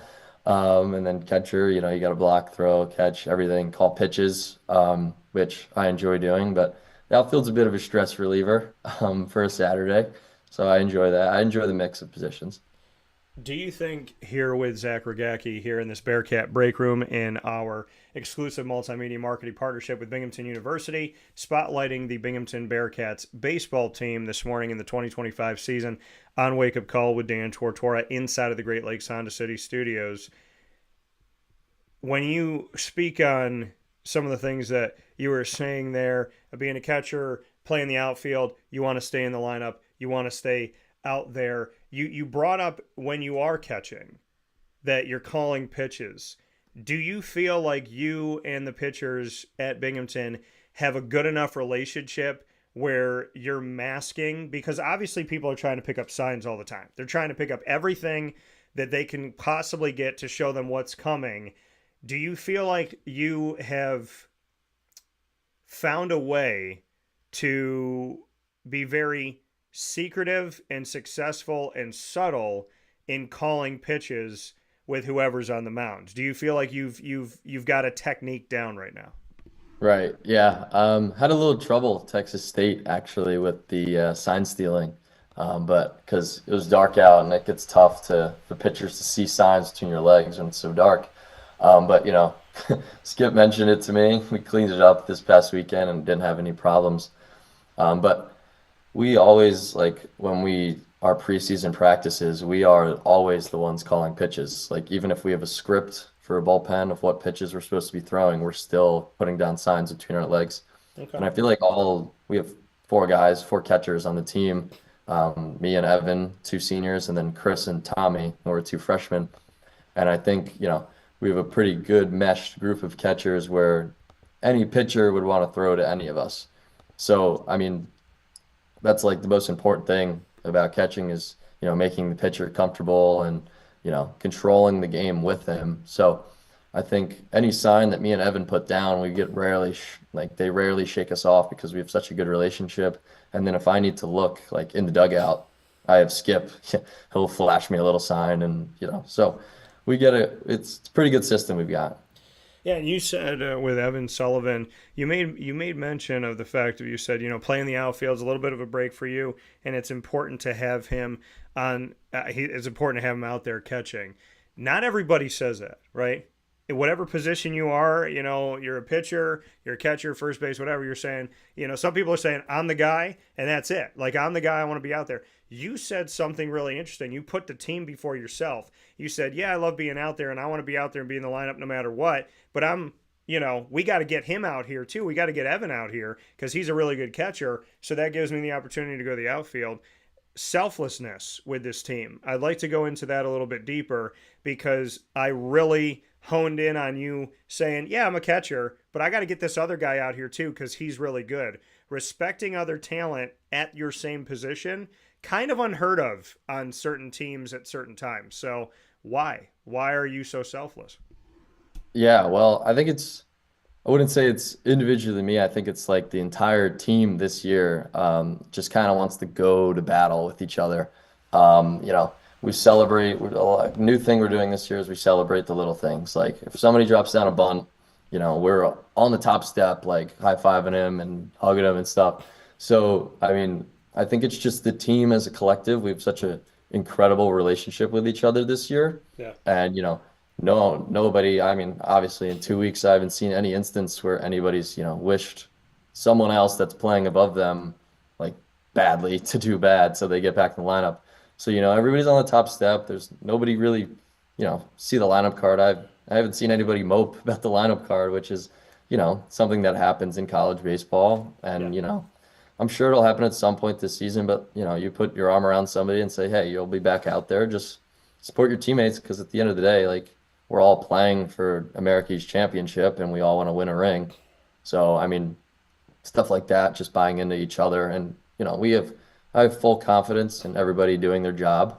Yeah. So, Skip could throw anybody out there and anybody on this team because we have such great depth. And I'll be like, yeah, they're going to get the job done. So I think that's where it comes from mostly. Zach Rogacki here on the broadcast, heading to Tennessee, then heading to Missouri before coming home, like I said, for 8 in a row from March 11th to March 23rd. There are sports where they don't play for a week. They don't play for 8 days. What is it about baseball and the athlete and softball too? I'm going to put these in together. What is it about baseball and softball that we can watch a lacrosse team and I respect all athletes of all sports. We can watch a lacrosse team not play for a week. We can watch a basketball team not play for a week. But when it comes to baseball and softball, it is continuous. I mean, just bring me into we spoke about the facility and what you can do there to train, but your body, your stamina, I mean, what is kind of like the magic for you, that secret sauce for you of sleep habit, nutrition, and all these things? Because whatever happened, good or bad, extra innings or not, you won, you lost, you got to wake up the next day and, hey, we just played a game at 4 p.m. Our next game is at noon or at 2 p.m. And my body needs to literally just snap right back into being ready and being prepared. There are so many teams out there that have time to think about the win or loss, get their body right, get their nutrition right, get out there and run, get out there and watch film. You guys have to literally turn it just like a softball team does and be right back at it in less than 24 hours. How do you do it as an athlete? Yeah, it's it's a grind. I mean, I totally respect sports like lacrosse and basketball because, they're so physically taxing, right away. Like during the games, they need those weeks to stay off. Football, obviously. I think it's just sports like baseball and softball, it's more of a mental recovery. Yeah. I feel like playing so many games in a row is a good thing for like, the mental state because you have a bad game and then you could just like that, the next day you're back into it. So I think that's important for baseball and softball players to just, you know, slow down and realize that you have another day tomorrow and stuff like that. But definitely on the road, it's tough. The physical side, we have a pretty good training staff. They usually do, we'll go into their room. We'll have a designated time to go in their room after the game and get treatment and stuff like that. So they get us right. I actually lose a lot of weight when I catch, so Okay. we get huge meals catered to us after games, so I take full advantage of that, and that gets me back to where I was. So yeah, it's just stuff like that. Such a caring staff of people that we have, coaching staff, training staff, sports medical staff back at home, communications office. They're always looking out for us and like they want the best for us, and I think that's very important in our recovery. We wake up feeling refreshed. Another thing about scouting reports and stuff, Coach Herba is our hitting coach, works like tirelessly to get us video out. So we'll watch that the night before or after a game, and it's pretty interesting. He'll send us adjustments and stuff like that. So everything we need is at our disposal. It's just, some players tend not to use it more than others, I think, at other schools, but everybody here uses the tools that we've been like gifted with. So. Yeah, and you talked about the fact that you're on the road and you come back and you haven't been sleeping in your own bed and you haven't been in Binghamton in a minute, and then you're there for a day or two or three, and then you're back on the road again. How do you get, like, what is your specific, like the Zach Rogacki system? What is your system? Like when you come back to Binghamton, what is your system of attacking your studying, attacking your assignments, attacking your sleep regimen and all that stuff? Like what, when you have such limited time at home sometimes, what is kind of the way that you go about systematically making the most of that time? Yeah, so when we're on the road, that's actually when I do most of my schoolwork. Okay. So bit of I mean, last semester, if I had last semester's course load this semester, I'd be in a little trouble, but not as bad of a course load for me this semester, but it's definitely tough. I see guys, we're on the bus and everybody puts on their personal hotspots on their laptop and we all just grind our schoolwork out so that when we get home, we could just recover, like sleep and just go to class. So I think it's important for student athletes, like if you go away on a road trip, don't just be there for whatever your sport is. Like if you have free time, obviously get a sheet of homework done, do stuff like that. Studying is very important with this group because, we go to a tough academic school Yeah. and, stuff's always coming at us. So we just all get it done. I think when we came back from Texas State, I saw so many guys buy the Wi-Fi on the plane and we just all had our computer screens going. So it's pretty funny sometimes. But yeah, we're pretty academic focused team, but so that we get our work done and we're eligible to play. So yeah. I love hearing it. That student and student athlete, ain't that something? But Binghamton talks about it a lot, and I love talking about it here on the show because it is the more important thing. Zach Rogacki, we're here in this Bearcat Breakroom in our exclusive multimedia marketing partnership with Binghamton University, and of course here with Binghamton Baseball and the Bearcats catcher today, also playing the outfield here in the 2025 season. Zach, we're going to play something called Rapid Fire. We can ask each other any question about literally anything. There's no preparation. And so any topic, any question, you get to ask me first. What do you got?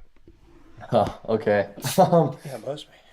What drew you to pick me for this interview?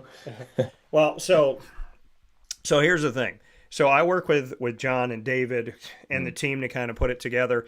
And so sometimes they'll come to me and say like, here's a thought, or I'll go to them and say, here's a thought. And this week was interesting because there's been different successes. So you keep your eye on like, okay, the spring sports are starting. So in my head, I'm like, well, okay, obviously baseball's coming up. I got to do baseball soon. But then I'm also trying to respect swimming and diving. And so it's that like dance of trying to get it all together. And then I know that, track and field is out there doing some things as well. But I just had Jenna Chan on the show. Yeah. So, John came to me and was like, hey, we're looking to bring on Zach, and I was like, all right, we're going to do baseball early. I'm totally fine with that. It gives me more of an opportunity to do more baseball this season. And obviously I'll have Coach on. I need to hound him about the hat that I don't have yet. So, but yeah, I mean, I think having, you on today, Zach. To me, I'm not disappointed in any student athlete at Binghamton. I have learned something from each of you.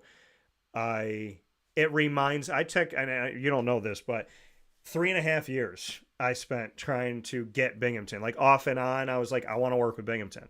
And 3.5 years, the beginning of it, I didn't have like the right plan set up.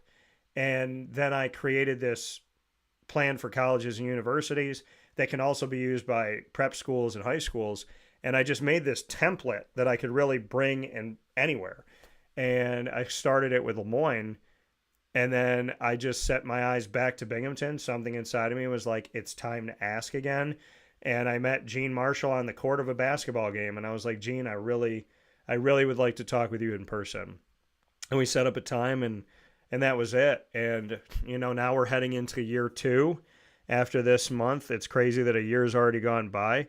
But I feel like everything inside of me that wanted to work with Binghamton is now like amped up even more, because I know more of you guys and more of the girls and more of the coaches, and I just feel like you all have given me a fabric of the Bearcats that is really stating like you wanted to work with Binghamton because you saw value here, and now I'm seeing so much value back from Binghamton that I just love it. And it makes me root, it gives me something to root for. Now when I come out to a baseball game, I'm going to be like, I get to see your teammates, and I get to talk with you in person and, shake hands with you and, just have that easy conversation, like go get them today, or, did you see that game last night? Or I know what you did in that last game type of thing. So I feel like when I get to know you, I have even more of a vested interest and just watching throughout the season and wanting to be there and wanting to talk with you guys, and especially wanting to go in March before it gets insanely hot outside. So I'm very honored that when John and I were talking that your name came up, because, hindsight 2020 talking with you, once again, John Hartrick, did a great job at finding a good spokesperson for a team. My question back to you, Zach, is if you took over my show for the day, so it's Wake Up Call with Zach Rogacki for tomorrow morning, who are the 3 guests you're going to have on your show? Could be anybody, literally anyone. Who are you going to have on the show and why? First would be Ichiro Suzuki, my favorite baseball player of all time. Okay. Wow, this is I got to build a list really quick. Probably take up Commissioner of Baseball. Just ask him a couple questions about why they're changing so many things in the game. Okay. Geez. I want to pick like a non-sports person, but I'm kind of blanking.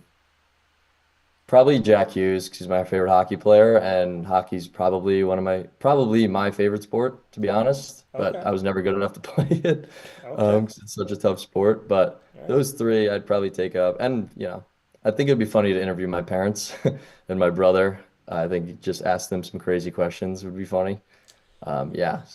So, and give a shout out here to all that don't know mom and dad's name and your brother as well. Yeah, shout out to Lou and Kathy and Matt he's out in California. My parents are still out there in Jackson. I want to shout out the Binghamton men's swim and dive team too, America East champs. Yeah. So we're looking forward to having the swimming and diving team on the broadcast here and showing them some love once again, winning the America East, which is huge. What's your next question for me? Favorite sports memory of all time. It could be college or pro. 2023, I'm an Arizona Diamondback fan. My dad is a Yankee. I'm a Diamondback. My second team is Yankee. His second team is Diamondback. And I called him up. I was in Charlotte. I was doing the ACC tip-off, so covering every ACC school in the Atlantic Coast Conference for men's basketball at the time. And I said to my dad, it was right around my birthday, I also got to interview my favorite player of all time, Damon Stoudemire, because God is great. I became a Stoudemire fan at 9 years old, and when he was on the Raptors 95, 96, when he was a rookie. And I waited almost 30 years to interview him. And of all the jobs he could get in men's basketball, of 360 plus Division I men's basketball schools, he chose Georgia Tech. And I just so happened to cover Georgia Tech of the last decade. And so I got to talk with him, shake his hand, give him a hug, and spend time with him on camera. Insane. And then I got to do it again this past year. Insane. And so I'm so grateful. So I was down doing that, and that was like a birthday gift for me. And then I said to my dad, we were watching the game against the Phillies. I said, Dad, if they win, we're going to the World Series. Like, I'm not missing it. And he said, all right. He said, if they win, get online.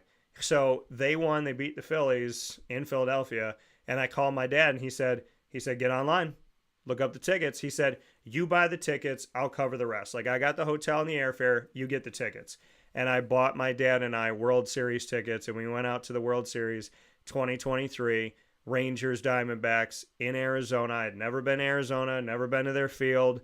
I'm a Diamondback fan that feels by myself in Central New York. It was like being a wolf raised like domesticated, and then being sent out into the wild and seeing all these other wolves and being able to howl with the rest of the family. That was great. 40,000 people cheering on the Diamondbacks. Positive. We saw game 3, and I still have on my phone my dad and I singing Take Me Out to the Ball Game. I have pictures, and I watched more of my dad than I watched the game. Like, my dad was to my left, and I stared at my dad watching the game more than I stared at the game itself, saying to myself, thank God my father is alive, that we got to do this together. And the fact that, like, he was standing there and I could physically say that we brought each other to the World Series, and I got to do that with my dad, and hopefully I get to do it again. That means more to me than I can say. So I'd probably pick that and stop talking about it so I don't cry. So my question back to you, Zach, is if you could go to any event in the sports world this year, where would you go and why? So I already have one picked out where I am going to. It's my second favorite. My favorite, I'm a Mets fan. So Okay. I'll be going on my birthday is David Wright's jersey retirement. Oh, wow. So he was my favorite Met Okay. ever. I used his number until I learned who Ichiro was. Yeah. But that's definitely something I'm looking forward to doing this year with my dad. We're big Mets fans, so he bought the tickets, a little graduation birthday gift. But a thing I would like to go, like, if I could, Game 7 of the Stanley Cup Finals. If the Devils were in that, I would I would drop everything. I would pay anything any ticket price that they possibly could put on there, and I would go. So it's just an electric atmosphere and stuff like that. So definitely Game 7 Stanley Cup, and really looking forward to the David Wright jersey retirement day.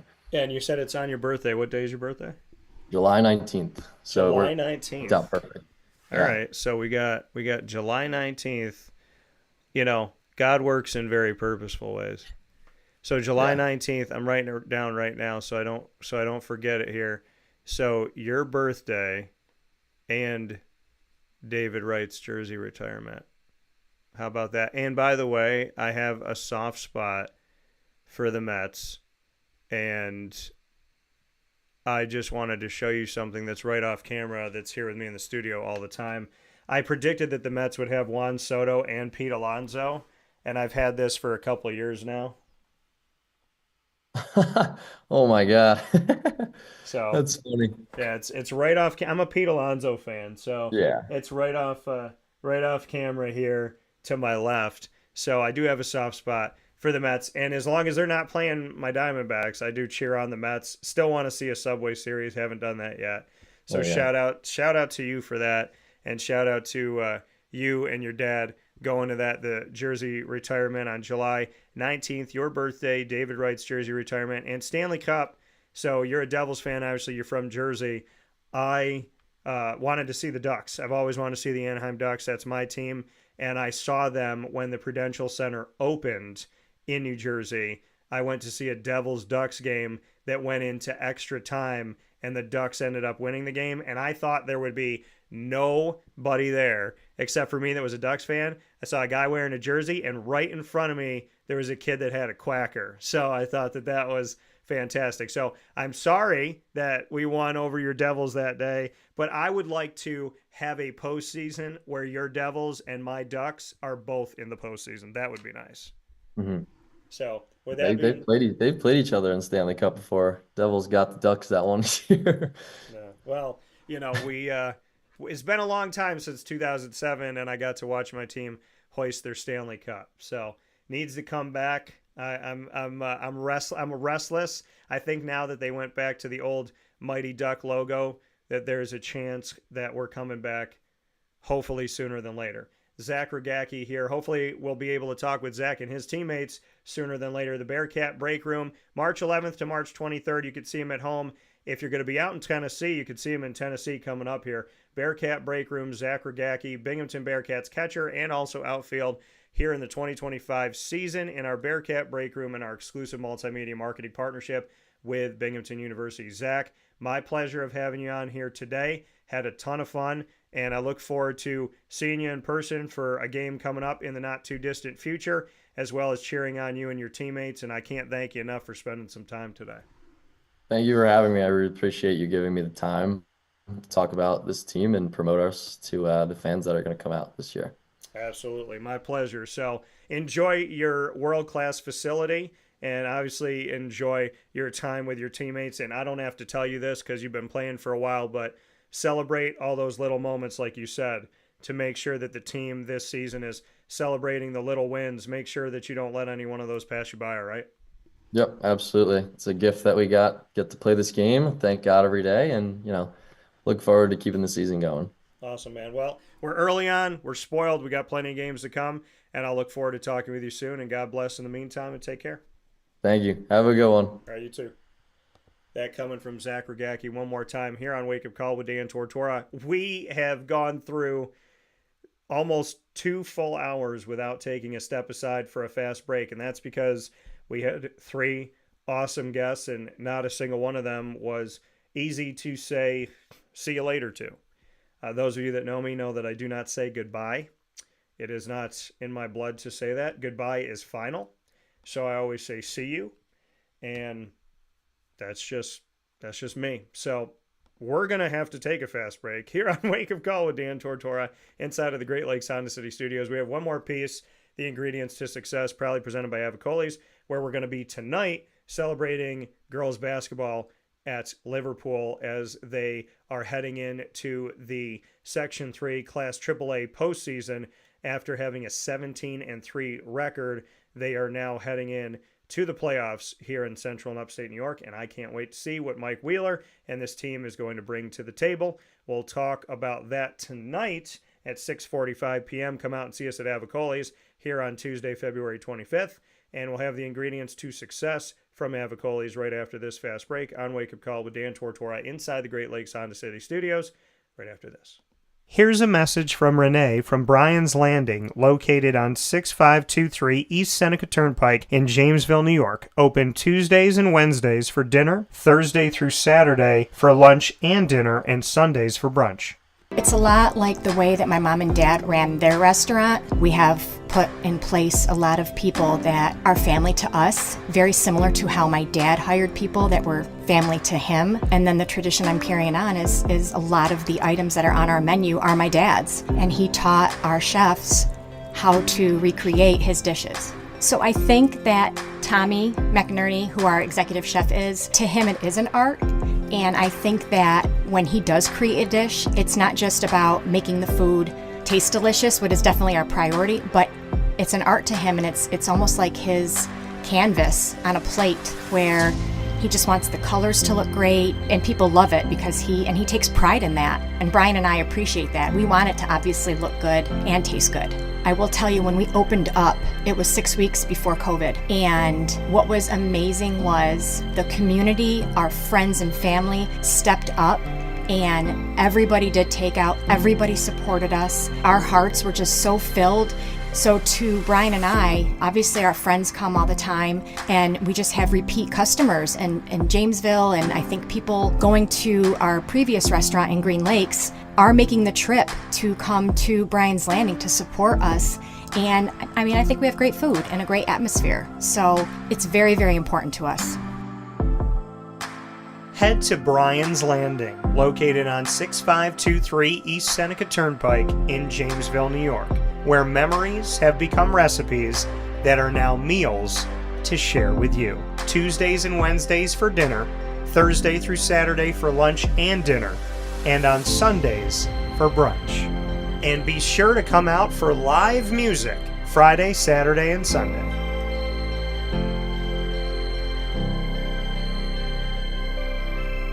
Here is a special message from Brian Bruno, owner of Servomation Refreshments Incorporated. I grew up in the family business, had the experience of working for a national food service company with thousands of employees, and as much as I enjoyed the experience I had, there's something about, owning my own company and being able to change the things I saw wrong with the industry firsthand, which is why I moved back to my hometown in Canastota, New York to launch Servomation. It was back in 2007. When we first started the business in 2007, really you didn't find any machines with credit card readers. There was a lack of variety in machines. You got stuck with basically whatever the vending company wanted to sell that day. There's a lot of inefficiencies in the business, and those were all things that we saw as opportunities, both from a customer level to improve and from an operating level to be more efficient.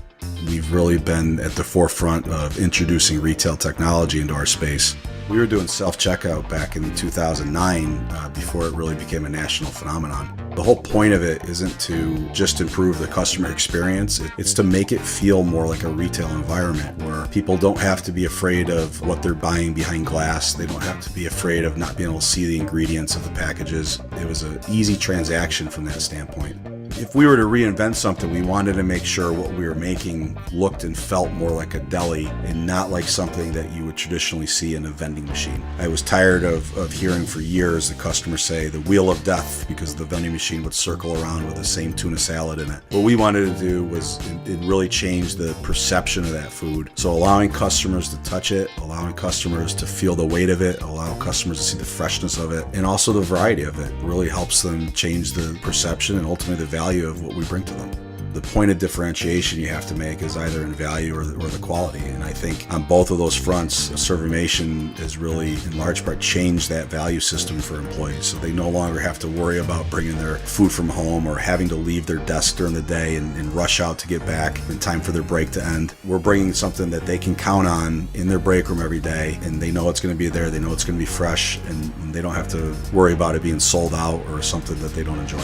We've also heavily invested in flavored water machine, so you can get a glass of water with a fresh piece of fruit in it, along with bean to cup coffee machine. So there's not a day that goes by we're not surprised when we get customers that call us and say, we didn't know you could do all this. We're really lucky to have a strong group of dedicated employees. Most of our employees have been with us since inception.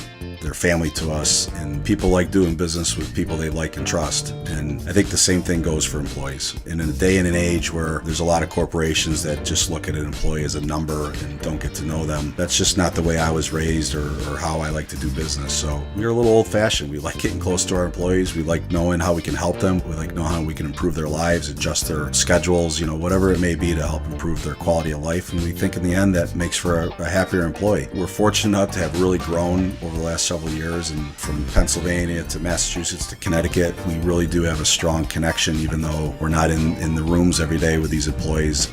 There's not one single employee that we feel like we don't know, and certainly we know they can call us at any time, and they're definitely treated as family to us. I wake up every single day really excited to surprise our customers in a good way. The one thing I can tell you is I think that every one of our employees and every one of our customers will continue to be the forefront of every decision we make. Find out how Servomation can help you and your business by going to servomation.com.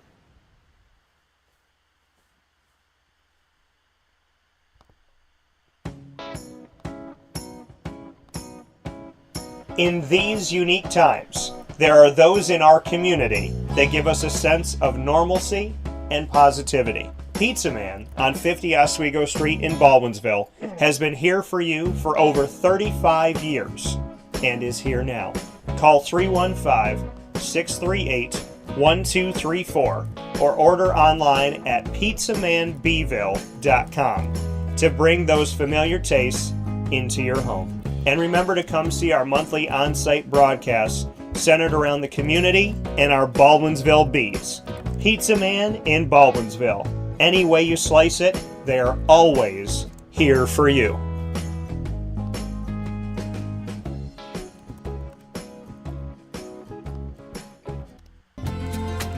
Looking for your next ride? Look no further than Great Lakes Honda City, located on 7140 Henry Clay Boulevard in Liverpool, New York. Serving our community for decades, their new and pre-owned vast array of vehicles are available to you Monday through Saturday on site. To search from home, shop at GreatLakesHondaCity.com. Call 315-365-5576 to set up an appointment. That's 315-365-5576 for Great Lakes Honda City, 7140 Henry Clay Boulevard in Liverpool, New York. Great cars, great people, Great Lakes. All right, you need to come out here and get yourself the Brooklyn Pickle. I was talking about this with one of my buddies. I was like, yo, there's no better sandwich in the state of New York than the Brooklyn Pickle. And now that I found out that they're going down to North Carolina, we are taking over your taste buds everywhere you are, wherever you're gonna be. You need to get yourself out to the Brooklyn Pickle. Pinehurst, you just realized that you found yourself the best sandwich shop that you're ever gonna have. This is a glorious moment. It's a blessing to your community. You're welcome. Brooklyn in the house, baby. Go over to the Brooklyn Pickle. You already know what it is. You heard the man. Head to Brooklyn Pickle Pinehurst on 1788 Old Morgantown Road in Southern Pines, North Carolina.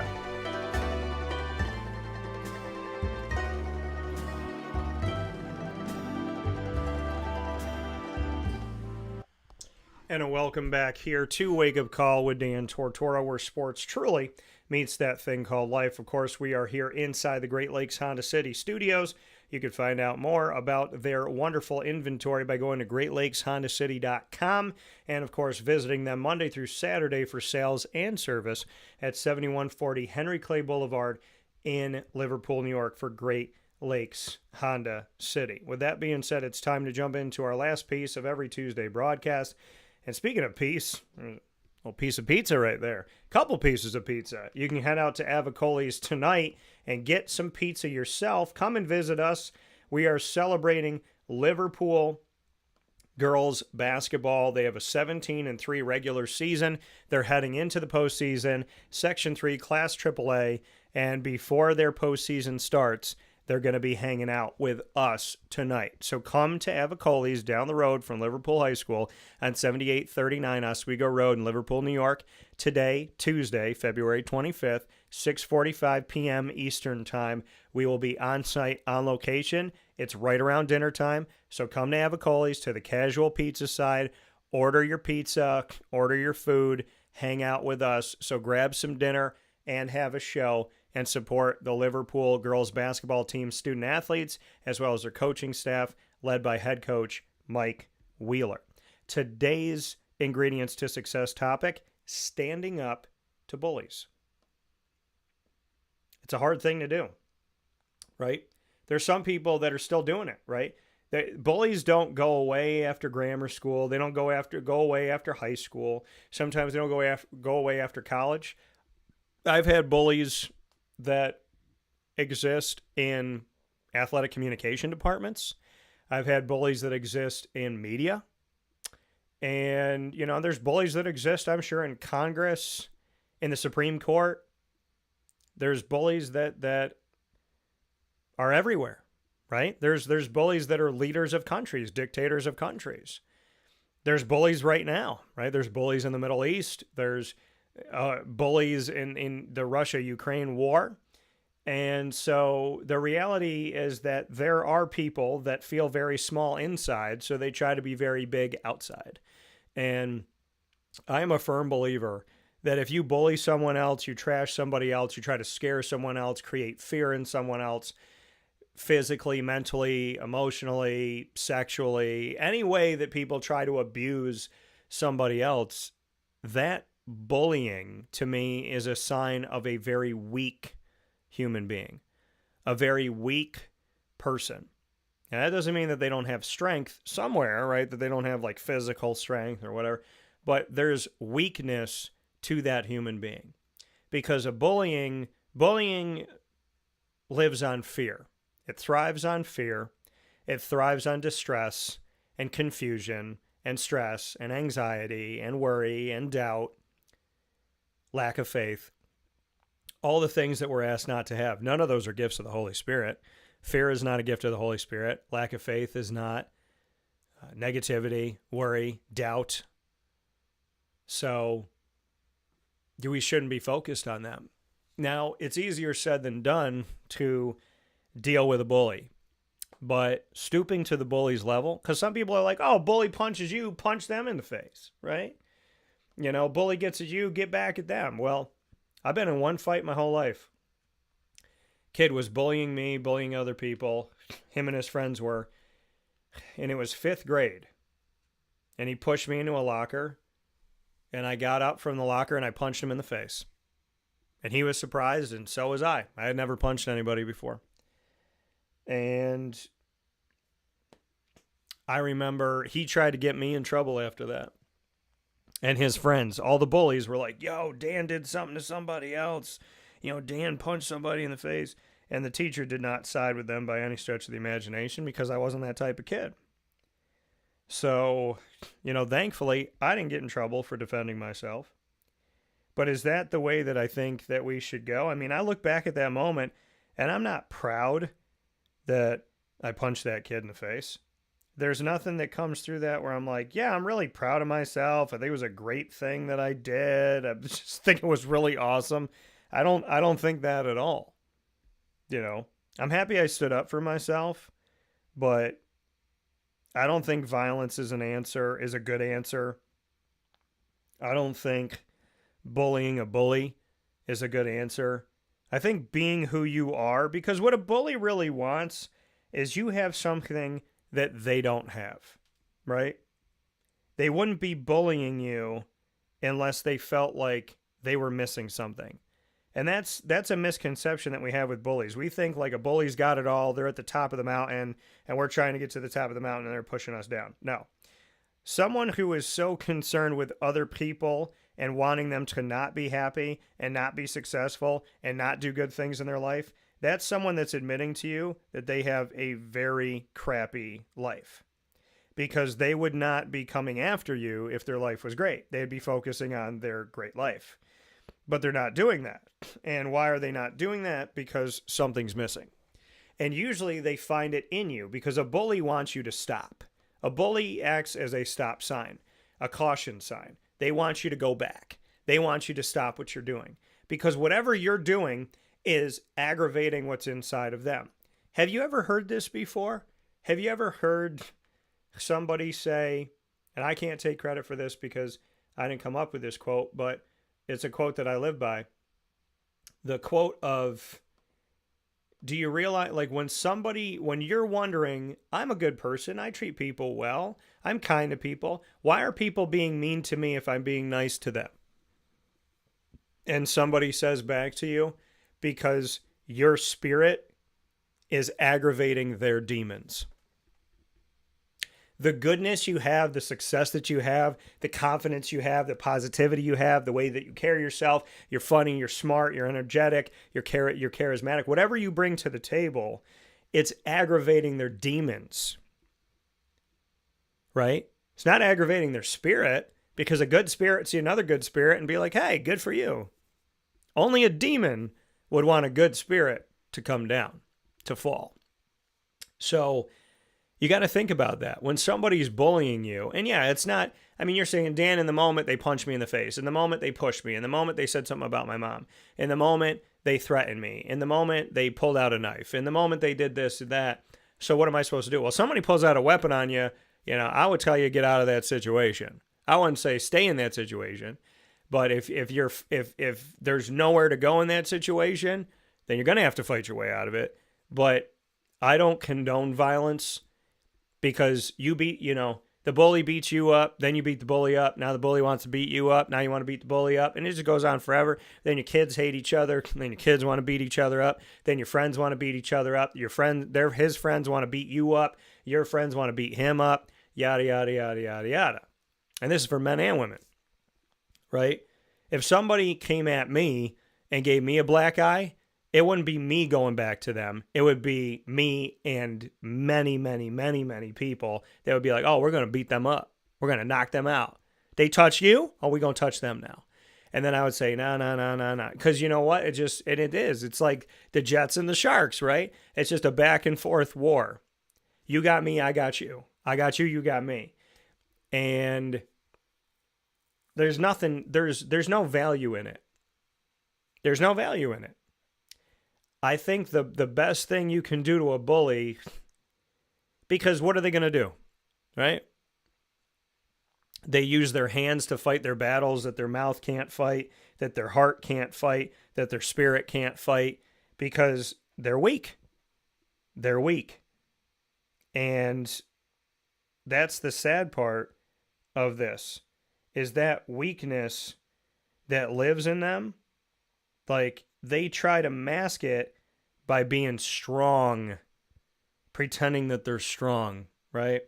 I'm going to bulk up. I'm going to roid rage. I'm going to be terrifying, because if people are afraid of me, then they'll leave me alone. See, a bully doesn't want to be bullied. So that's why they bully.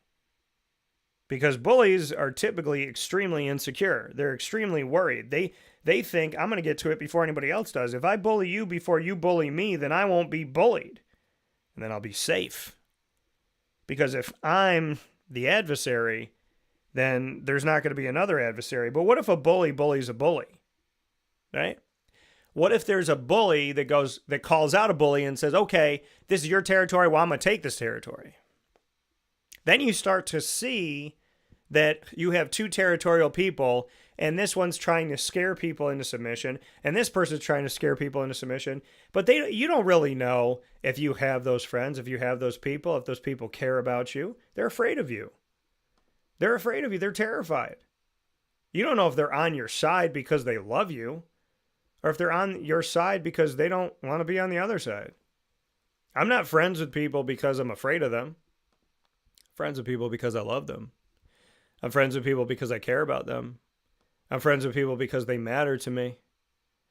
And that's where my friendship lies.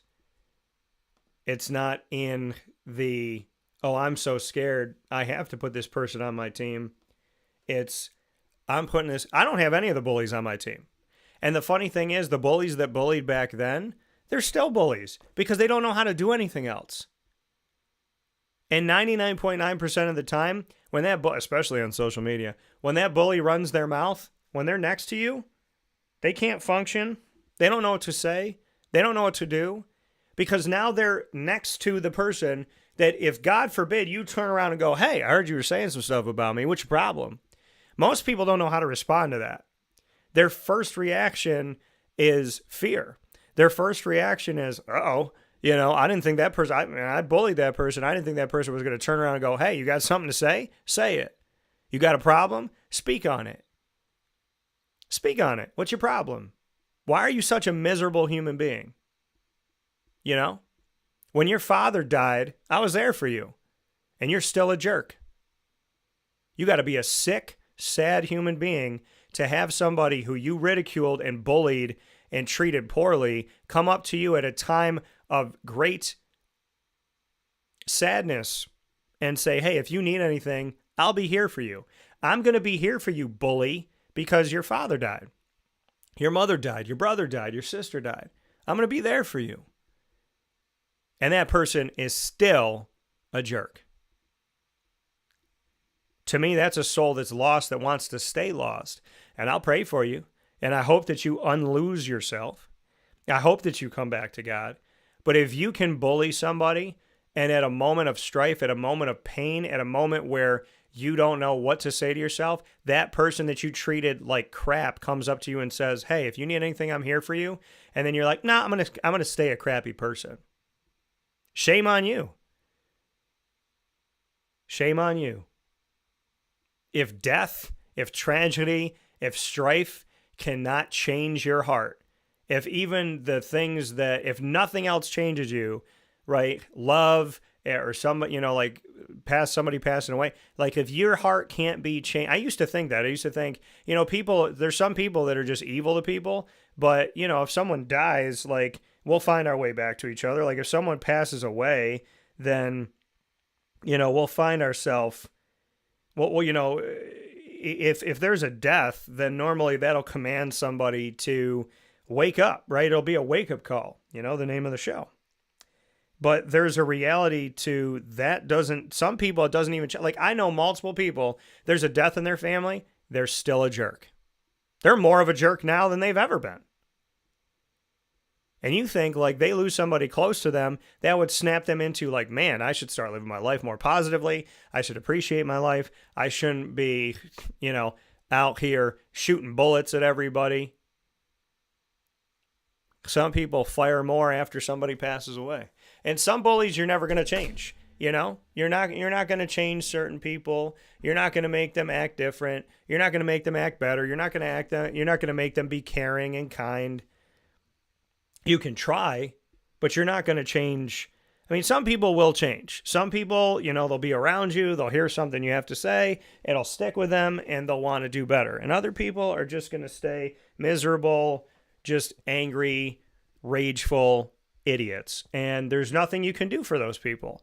You can pray for them, but you can't change them. You can bring a horse to water, but you can't make it drink. And some people, when I look at the bullies, when I look at bullies that I've had in my life, I'm like, what do they have? They don't have anything, right? I have a family, they have a family. Like, they don't have anything grandiose or great, They're crappy people. And eventually somebody comes up to me and goes, hey, have you ever dealt with this person? Because they treat people like garbage. And you're like, makes sense. And 99.9% of the time, when somebody treats you really, really bad and you're really, really kind and you're a good person and you're like, why would this person treat me this way? Like, I'm a nice person. 99.9% of the time, you come across somebody else that they treated poorly, and that person will come up to you, not even knowing if you know that person, and they'll say, hey, don't ever deal with this person or don't ever talk to this person because da-da-da-da-da. And you're sitting there going, oh, okay, so that's just who they are. 99.9% of the time that you can't figure out logically why someone treats you bad, you will find that they treat other people that way, and it's just who they are. It's just who they are. And for whatever reason, they've justified in their head that it's okay. So what do we do with those bullies? Well, you got to stay yourself. You got to stand up for yourself. I'm not saying go out there and fight. I'm not saying go out there and be violent. I will never suggest that. You got to be you. You got to stand up and be you. You can't fight with them every day, right? You can't punch them every day and they punch you and you punch every single day, right? Even a bully's not getting in a fight every single day at school, I would imagine, right? They're not fighting 365 days a year. Even boxers take a day off, right? So, not saying boxers are bullies. I'm just saying they're people that fight for a living. And so, I would say to you that you can't solve your problems with your fists and with weapons every single day of your life. I would suggest that I would say to you, you can't solve them any day of your life, right? Because what good is it going to be, right? You think a cop wants to fire their weapon? I know cops. You think a cop wants to shoot somebody? You think a cop wants to be in a situation where it's them or the other person? Either that person's going home to their family or you're going home to your family because this person will not put their weapon down. So either they're going to die or I'm going to die. Or we're both going to die. You think that's a good situation for people? We talk about being in a war zone.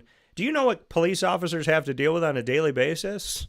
SWAT, police, troopers. They're in a war situation, right? What other job has the opportunity that on any given day, a gun could be on one side and you have to pull your gun on the other side and it's a face-off between you and them? That's warfare.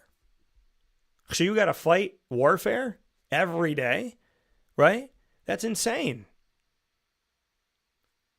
That's insane. And there's bullies out there. There's drug dealer out there. And a cop knows about the drug dealer, wants to go bust the drug dealer. And the drug dealer sends a message to the cop and says, I got a picture of your house. I know where your family lives. You shoot me, I got people going to go kill your family. Right? I'm trying to bully you into letting me continue to do bad things. Let me continue to sell these drugs and make money and kill these people. I don't care about the people buying drugs from me. But if you come after me, I'm going to come after your family. How many times do we see that? It's the plot of every movie, right? Lawyers stand up to bullies. Police officers stand up to bullies. First responders stand up to bullies. Troopers stand up to bullies. Military stands up to bullies. You think they're not scared? You think they want to? You might want to be a part of the United States Army and you're ready and you're hoorah and you're going after it. But guess what? The moment that you're actually on a battlefield, there might be a moment there where you're like, I could lose my life today. And if you don't value your life, maybe you don't feel anything, but if you value your life and you got someone you want to come home to, then you might be thinking, like, yeah, I'm in the Army, but I got to be careful out here, man. This isn't a video game. I can't just restart. You know, we have to think about these things because bullies only exist. What do you think Putin's doing now? Putin's doing the same thing that Hitler did. You realize that? He's doing the same thing that Hitler did. I'm going to take a little bit of this. I'm going to take a little bit of that. And if I don't think somebody's got a spine, I'm going to take something. So he obviously didn't think that Obama had a spine. And in Obama's second term, he's like, all right, I'm going to start taking some stuff.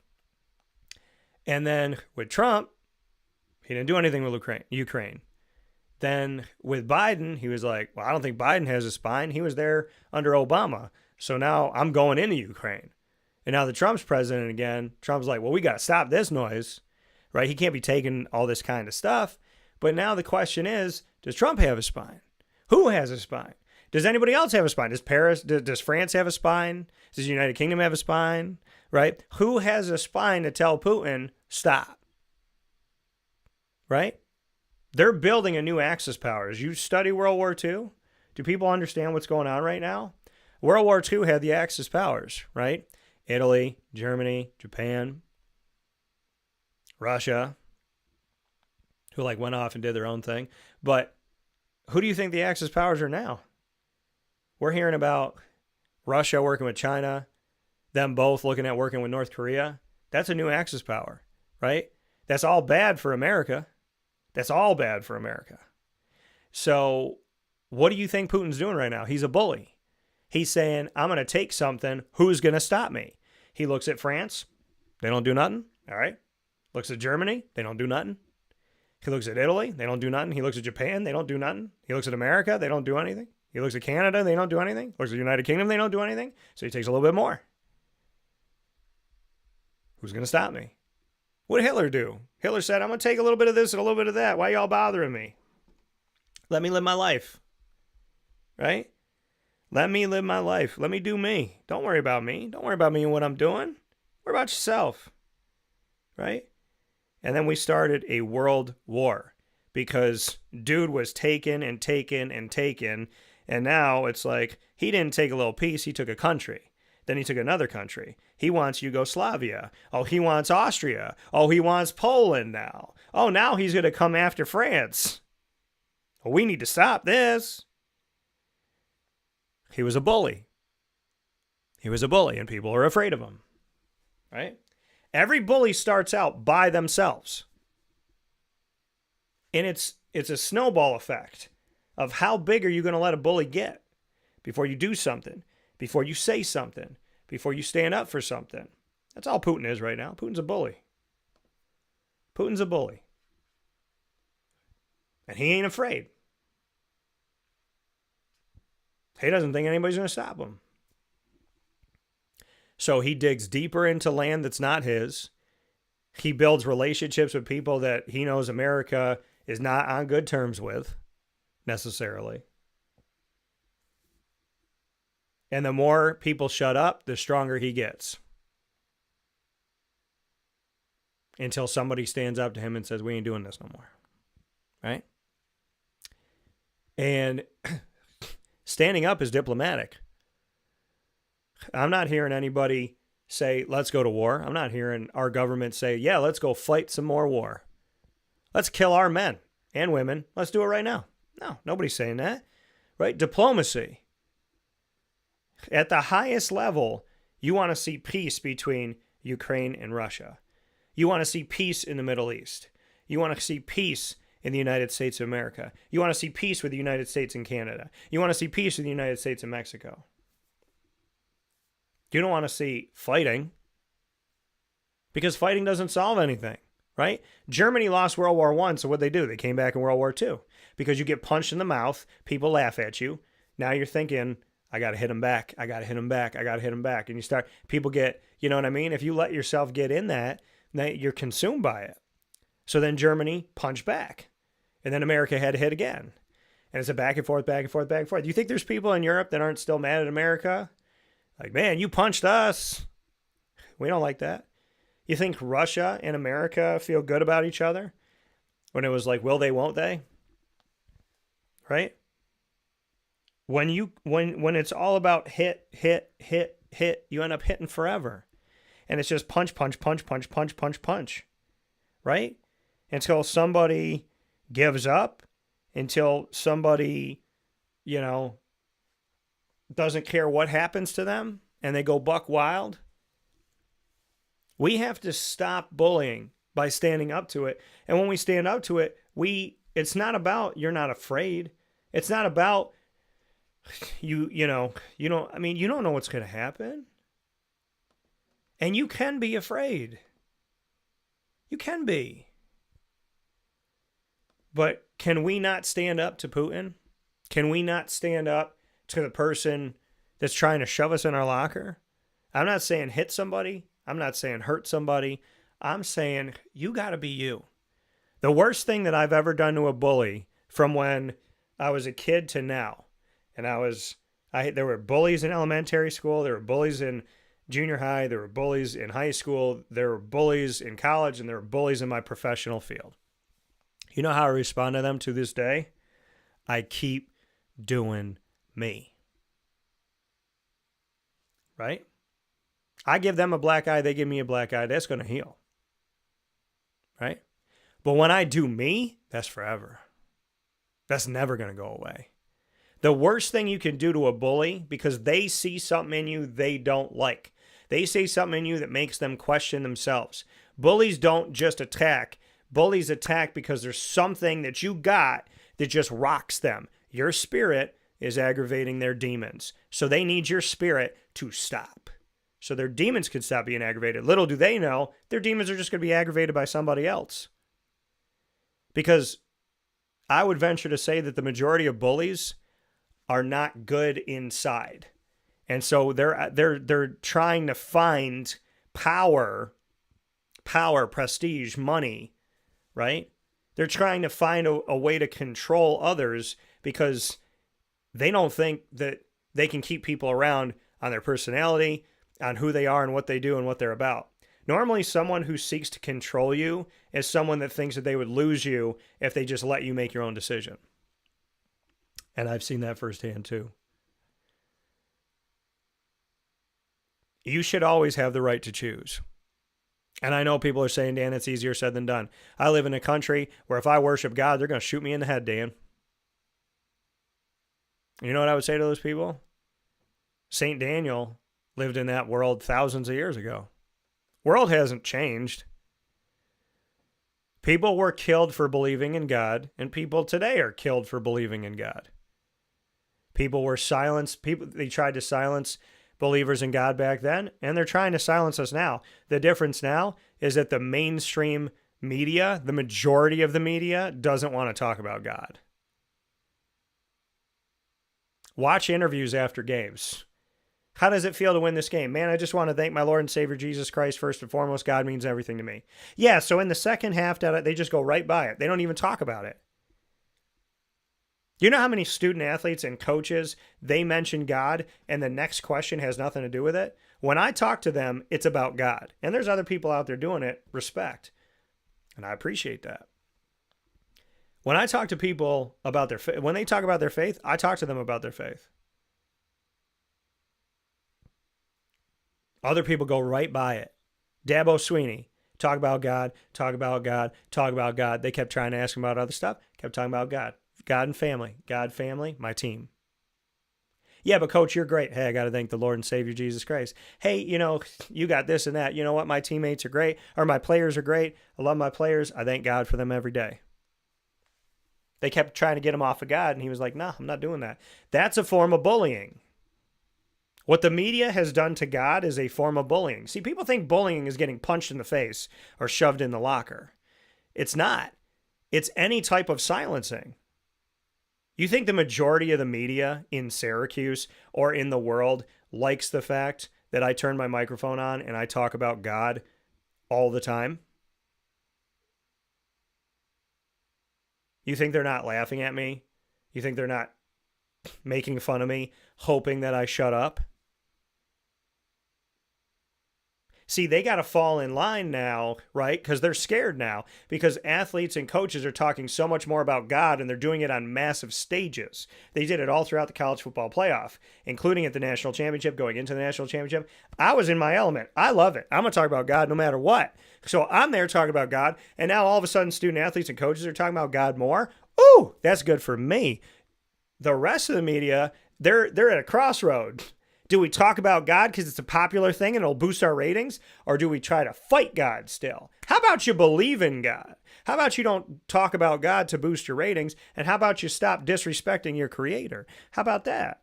But see, the way you stand up to bullying consistently, you don't want to be, this world has not, if America wanted to stand up to bullies with war, we'd be in war forever. We would be in war from the beginning of our existence to now. We would never stop fighting. All right? So at a big level, at a small level, the reality is this. We cannot be at war every day. The way that you respond to a bully is you be who you are. You believe what you believe in every fiber of your being. You be who you are. You be proud of who you are. You be strong in your convictions. You be open to learn, open to grow, open to be wrong. And at the same time, you know who you are, you know your God, you believe in your God, you trust in your God, you're thankful for your life, you're grateful for your life, and you say prayers every day. Life is not going to be perfect. We are all going to be met with a bully at some time, but I can tell you at 39 years old, the worst thing that I've ever done to a bully at any age is I have never quit. I've never stopped being myself. I've never stopped doing it the way I want to do it. Nobody can shut me up. And I've always stood up for what I believe in. That's how you win the long game. That's how you stand up against a bully, is you stay who you are. Not that you don't grow, not that you don't learn, not that you don't evolve. But you never stop being you. The you that you love.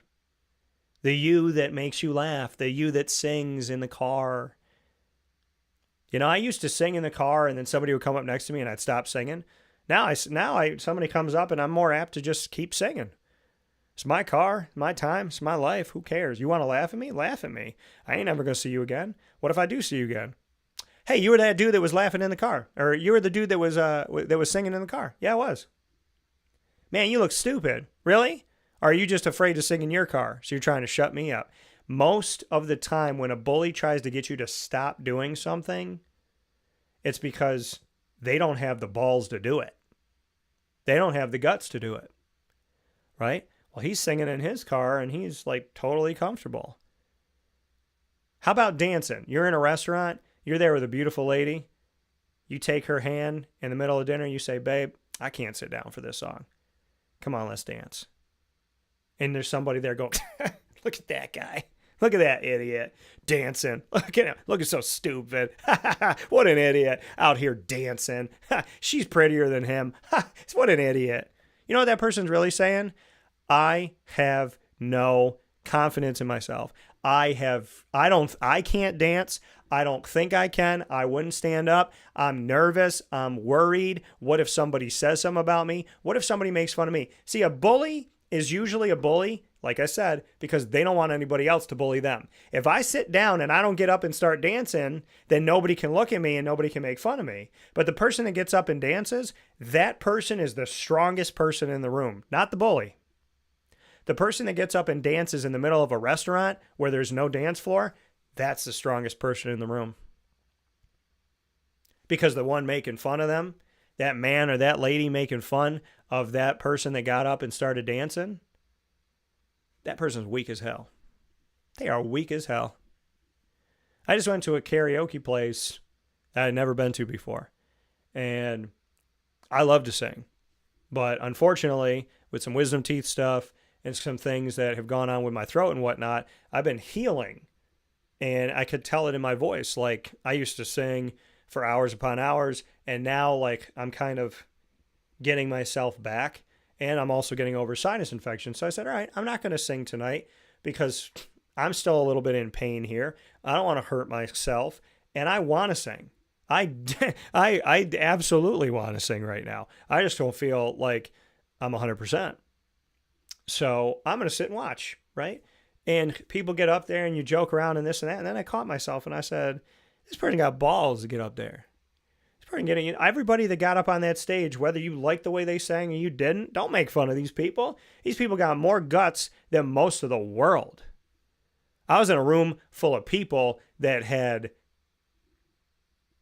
confidence and courage. And I respect that. I respect that. You go out there, you're doing your thing the way that you want to do it, respect. You're out there singing your heart away, respect. Go do your thing. All right? Go do your thing. Go be who you are.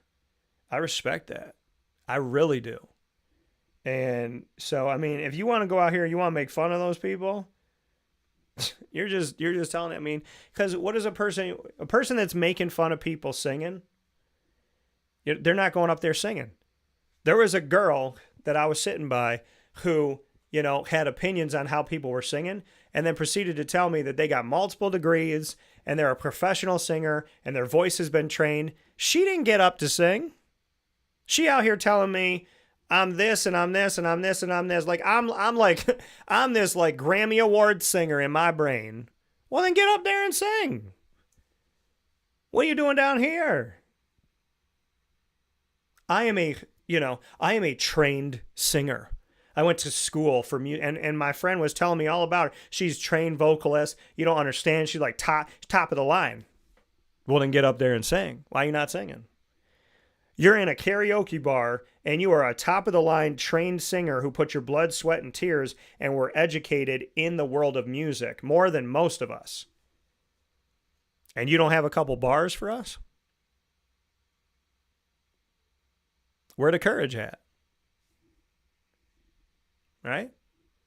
You could be a world-renowned pool player, but if you walk into a bar and you're too scared to shoot pool, what does it matter that you're a world-renowned pool player? You put all this blood, sweat, and tears into being a really good pool player and ain't nobody ever going to see it? Right? It's like that friend that you have that's like, man, I'm so good at basketball. Man, I could take anybody in basketball. I could take half of the Syracuse basketball team in basketball. You put me on the floor, I'm gonna dribble circles around these people. I'm gonna be banging threes. I'm gonna be dunking on these people. Ain't nobody can stop me. I should have been a D1 player. Blah, blah, blah, blah, blah. Every time you call them on a Saturday to play, what happened? They're not available. They never play. But I thought they were good. I thought they were some of the best. I thought the NBA should have drafted them. Isn't that what they said? But I've never seen that man play. Been telling me for 4 months he's great. Show me. Show me. Right? Bullies talk. And they seek to control. And they hate when they can't shut somebody up. So when somebody puts the fists up on social media, when they put the fists up literally, just understand that anybody that puts their fists up against a good person is a weak, sad, lost human being, and just pray for them. Just pray for them. I know it's, Dan, why would I pray for somebody so mean? Just pray for them. Pray for them because they're mean. Something's broken if they're like that. That ain't normal. It's not normal to pick on a nice person. Oh, here's somebody who's out here working their butt off, chasing their dreams, smiling and enjoying life. I'm going to make fun of them. Why? Because they got something you don't got. That's what it is. They got something you don't got. Look at this idiot out here rollerblading. look at he got to be 45 years old. He out here rollerblading. What do you think he's a kid? You old. You so old. Stop rollerblading. You look stupid. Put that person in rollerblades. They fall on their butt. They couldn't even go 3 steps. 99.9% of the time. The person making fun of the person rollerblading can't rollerblade to save their life. That's reality. Everybody's a critic, but not everybody's going to go into the Coliseum and stand in the middle. Everybody's a critic. You realize that? There's always less people on the field. There's always less people on stage than the seats for the fans. You realize that, right? You go and see a comedian, and there might be a heckler or 2 or 3 or 10. There's one person on stage. There's 1,000 seats. Why do you think that is? Because there's 1,000 people,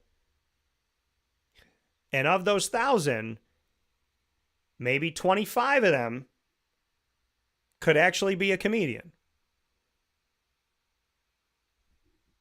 But there's 500, 600, 700 of that 1,000 going, I'm funnier than that girl. She's stupid. Then get on stage. You put them on stage, and then they probably pass out. The worst NBA team is better than 90% of the people in the stands going, I can ball better than these people. No. Then come do it. Fans that boo when a fan is like trying to make a half-court shot or they're trying to make a free throw and they keep missing and the fans boo you and they're like, boo, you suck. You ain't got no strength. You look so stupid. Take the majority of those people, put them on the court. They'd look just as bad. I would love to see that. I would love to see if somebody's on the court shooting threes and they're trying to win a prize and they can't make them and they're like airballing it and they're nowhere near the basket. And then like 10 people that are booing, they bring them down and they go, okay, you shoot. Maybe somebody's going to make it.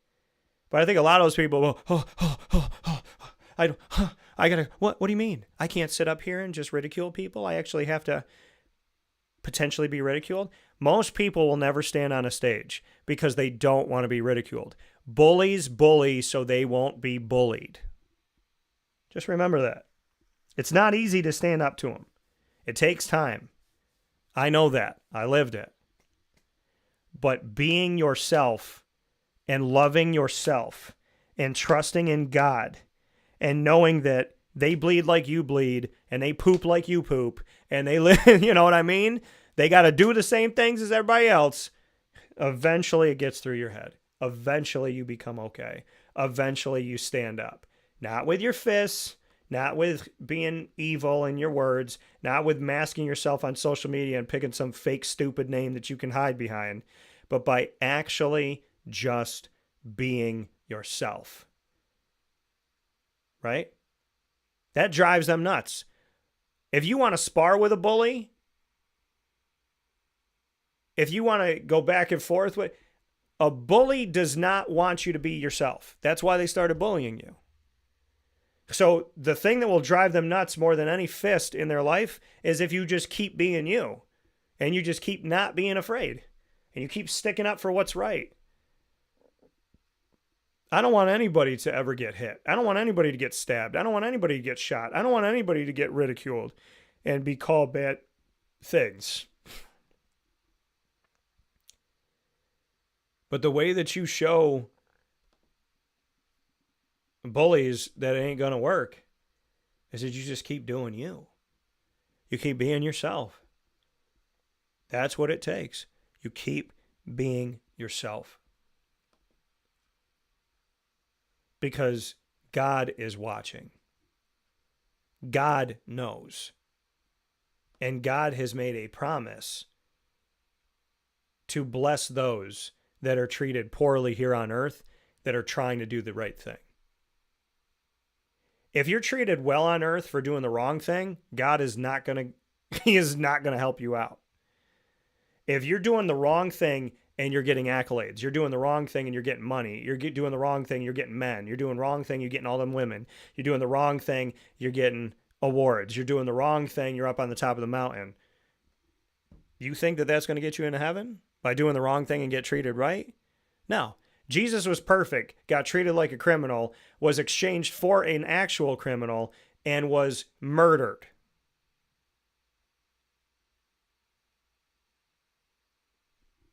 Did everything right, bullied throughout his life. You ever see Jesus punch somebody? You ever hear about Jesus punching somebody in the face? Did you ever hear anything about Jesus cursing somebody out? Wishing that they go to hell?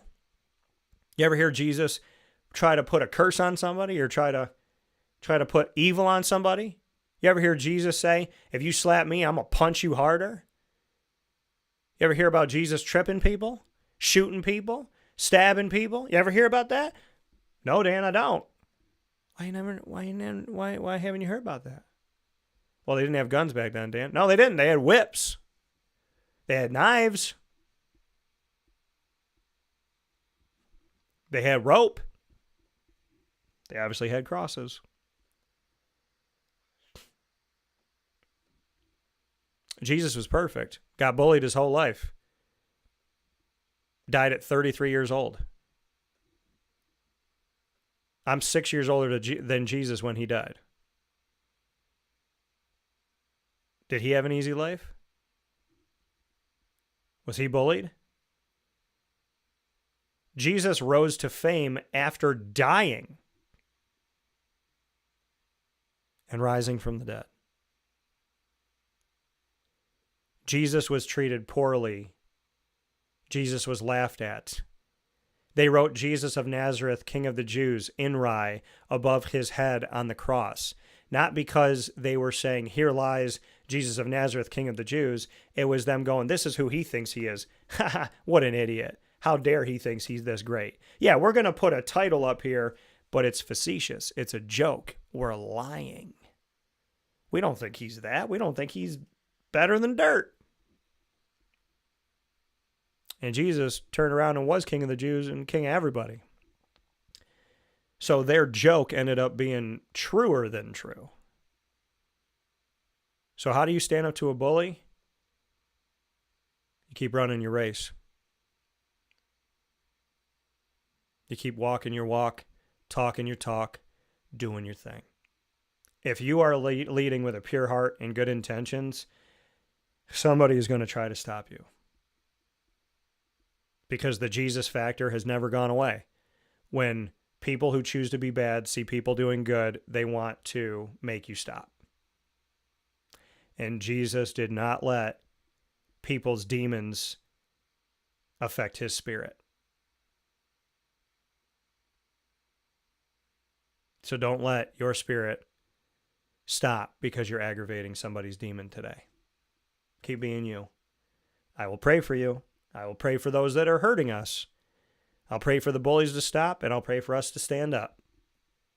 Just remember, the greatest of the great, most perfect of the perfect, he stood up by saying who he was. He got laughed at. He continued to say who he was. He got laughed at. He continued to do his thing. He got laughed at. He continued to do his thing. He got challenged. He continued to do his thing. He got challenged again. He continued to do his thing. He got questioned. He kept doing his thing. People didn't believe him. He kept doing his thing. There's no bully on this planet. If they couldn't beat Jesus, don't let them beat you. Problem is, when people don't believe in God, they don't know that information. And that's why I'm trying to spread that knowledge today. God bless you all. This has been the Ingredients to Success, proudly presented by Avicolli's. Be you, love you, be kind. And when you have an opportunity to slap back, put your hand at your side. Thank God for your life and keep it moving. We'll be back on Wake Up Call inside the Great Lakes Honda City Studios right after this. Hi, this is Amy from Mother's Cupboard, home of the Whole Frittata. We are open daily 6 a.m. to 1:30 p.m. For takeout orders, call 315-432-0942 and tune in to Wake Up Call with Dan Tortora for our monthly food challenge and try our Wake Up Call signature menu item available 7 days a week. Here at Mother's Cupboard, we are Central New York, and it's our honor to serve you. Ma and Pa's Kettle Corn and Popcorn Factory remind us that every day is worth celebrating at 201 7th North Street in Liverpool, New York. Open Monday through Saturday in-store and always online at maandpaspopcorn.com. Serving our Central New York community and beyond, order anywhere, anytime at maandpaspopcorn.com. Stop in to get a tin at Ma and Pa's on 201 7th North Street in Liverpool, New York to get your half-price refills for the rest of your life. Come to Ma and Pa's for your holiday gift giving for family, friends, employees, and clients. And remember, for fundraising and events, to call 315-450-6272. That's 315-450-6272. Ma and Pa's Kettle Corn and Popcorn Factory. How corny are you? This is Jimmer Sikowski, owner-operator of Chick-fil-A Cicero, 7916 Brewerton Road in Cicero, right in front of the Home Depot. I had a deep feeling that God wanted me to do something bigger with my life and to help people, help others. I kept putting Chick-fil-A in my life, and I realized as I was going through the franchise selection process that positively impacting the lives of others was really core to what we do here at Chick-fil-A. First of all, it starts with the food. The food is brought in fresh daily. We bring in local produce. We prepare to order in the kitchen. We hand bread our chicken. We hand spin our milkshakes. It's great food. It doesn't taste like fast food.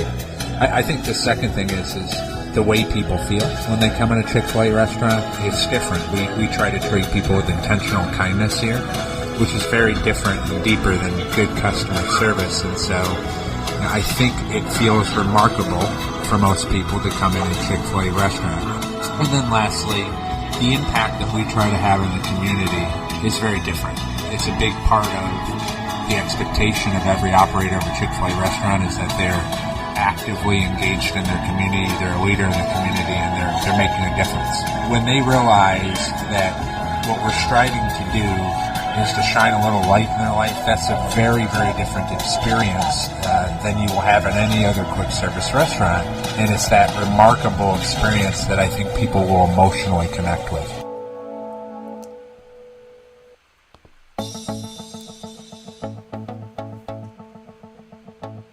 Avicolli's, located on the corner of Route 57 and Wetzel Road in Liverpool, New York, has been your trusted neighbor for decades. Located just steps from Liverpool High School, we're happy to have the Liverpool Warriors on-site, on-location broadcast at Avicolli's through Wake Up Call with Dan Tortora every single month, featuring student athletes, coaches, and administration throughout the year from Liverpool High School. Head out to Avicolli's today on the corner of Route 57 and Wetzel Road in Liverpool, New York, open Tuesday through Sunday for lunch, dinner, and drinks. We'd love to see you out there. And of course, you can call them at 315-622-5100 for takeout, delivery, and catering. That's 315-622-5100. And also find them on myavicollis.com. That's myavicollis.com.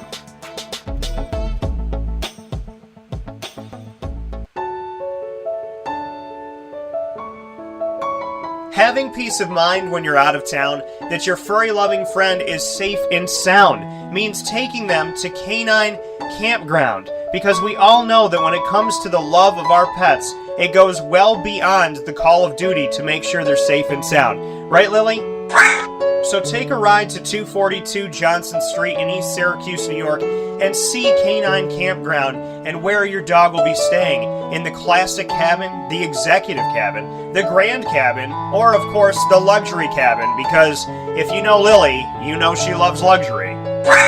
Now you don't have to wait to the last minute to find a family member or a friend that'll take your dog for a few days. Call Canine Campground at 315-299-4013. That's 315-299-4013. Their drop-off and pickup times are Monday through Sunday. Check K9campground.com for more information. That's the letter K, the number 9, and campground spelled with a K.com. K9campground.com. When you're going out of town, bring your dog to Canine Campground.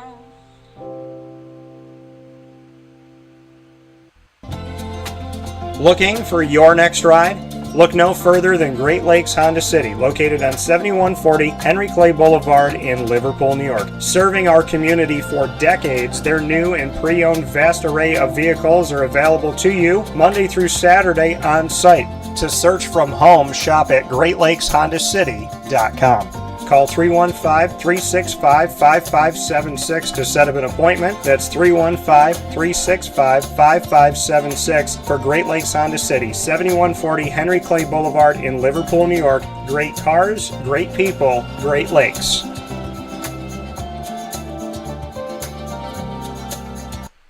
Carvel DeWitt, it's what happy tastes like. Do you know why? Because we make ice cream.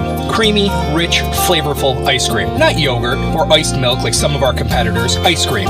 Fresh, by hand, daily. For the calorie conscious, we have something new for you. Our new Carvelite. Same great flavor, creaminess, and texture of our regular ice cream with only 35 calories an ounce. So whether you want an ice cream cake, flying saucer, dasher, carvalanche, hard or soft ice cream, we will satisfy your craving with our fresh, handmade regular or new Carvelite ice cream. Carvel DeWitt. It's what happy tastes like. The Wildcat Sports Pub in Camillus, New York is located on 3680 Milton Avenue in the Home Depot Plaza. It is your family-friendly sports bar and restaurant. Folks, some sports bars aren't family-friendly. Some family-friendly restaurants are not sports bars. The Wildcat Sports Pub in Camillus, New York is proud to be both.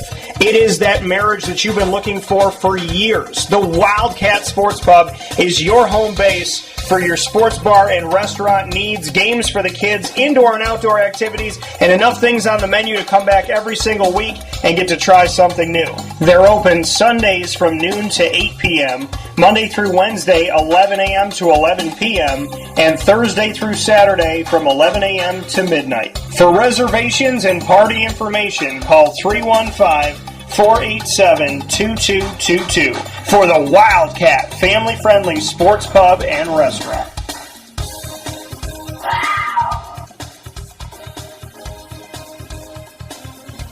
GG Cards and Breaks. Like, comment, subscribe.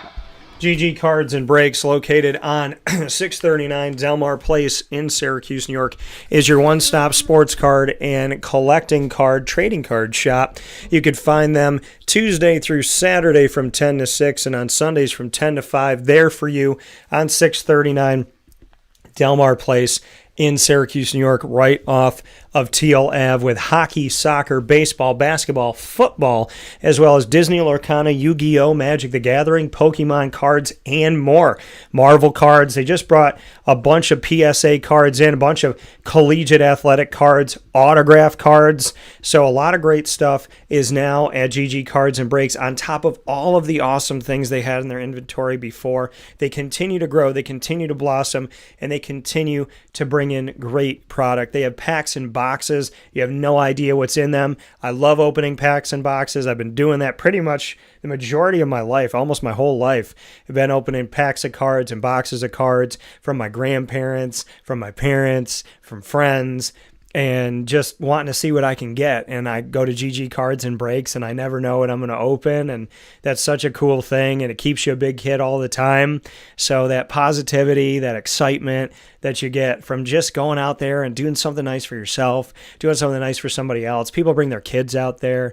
I love it at GG Cards and Breaks. It's different, it's unique, it's special for all the right reasons. Go and see them today. and let them know the DT sent you to 639 Delmar Place in Syracuse, New York. GG Cards and Breaks. Experience the difference today. With that being said, here on Wake Up Call with Dan Tortora, I want to thank you for being a part of the show. Up and down the East Coast, the Midwest, the West Coast, and all around the globe on YouTube.com/WakeUpCallDT, Facebook.com/WakeUpCallDT, and on WakeUpCallDT.podbean.com. However you're connecting with the show, thank you so much for tuning in and giving us some time here where sports truly meets that thing called life, Monday through Friday from 9 a.m. to 11 a.m. Eastern Time. And, of course, many thanks to everybody that find us on our many places that we call home: Amazon Music, Audible, iHeartRadio, iTunes, and Apple Podcasts, Player FM, Podbean, Podchaser.com, Podvine, Spotify, TuneIn, and YouTube. All you got to do is search Wake Up Call with Dan Tortora, or one word, Wake Up Call DT. While you're there, make sure to subscribe, to follow, to stay with us so you never miss a broadcast when it's uploaded to any one of these platforms. Coming up today, tomorrow, and the next day. They're always growing, over 1,600 episodes. Don't miss a moment of where sports meets life. From New York to North Carolina, Brooklyn Pickle at Southern Pines. What a fantastic place to go. What a wonderful place to go. I have been spoiled with Brooklyn Pickle food growing up as a kid. I just went to Brooklyn Pickle with my mom yesterday, and now right down the road from Pinehurst Golf Course that the PGA Tour comes through, you will find Brooklyn Pickle in Southern Pines, North Carolina, 1788 Old Morganton Road in Southern Pines, North Carolina. From New York to the state that is first in flight, get yourself over to the Brooklyn Pickle and let them know that DT sent you. Many thanks to our wonderful team of partners in Central and Upstate New York: Great Lakes Honda City, Carvel DeWitt, the Wildcat Sports Pub, GG Cards and Breaks, Ma and Pa's, the snack capital of the world, Avicolli's, Canine Camp Dog Daycare, Mother's Cupboard, where I have my own breakfast sandwich exclusively at Mother's. You can only get my breakfast sandwich, the Cuse McMother, at Mother's Cupboard, 7 days a week, 3709 James Street in Syracuse, New York. I want to thank this Syracuse staple restaurant for letting me put my breakfast sandwich on their menu. When you walk in, you will see the poster board of it, and you can order it any day of the week, 6 a.m. to 1:30 p.m. Bacon, egg, and cheese inside of 2 pieces, a French toast. Cut it up and have it with some syrup, pick it up and have it like a sandwich, and do that today. Servomation, reimagining, reinvigorating, and just redefining everything it is about vending. When I was growing up as a kid, vending machines were terrifying. If there was a sandwich in there, it was like, has it been there for a day or has it been there for 3 years? You never know. Servomation changes that stigma. With the variety that they have, the quality of food that they have, the freshness of it. When you go to a vending machine that's brought to you by Servomation, you're going to a deli. You're going to a place that cares about the food. I've toured the facility. I've been in the kitchen. The kitchen is like 10 times the size of some restaurants that have kitchens. So head out to servomation.com. Learn more about how their vending, their technology, their awesome machines, including their flavored water machine and more, can be a part of your school, your business, your college, your university, your rest stop. Servomation.com. ServoMation.com. Chick-fil-A Cicero, Pizza Man, Canine Campground Dog Boarding, Brian's Landing, and of course we are the exclusive multimedia marketing partner of your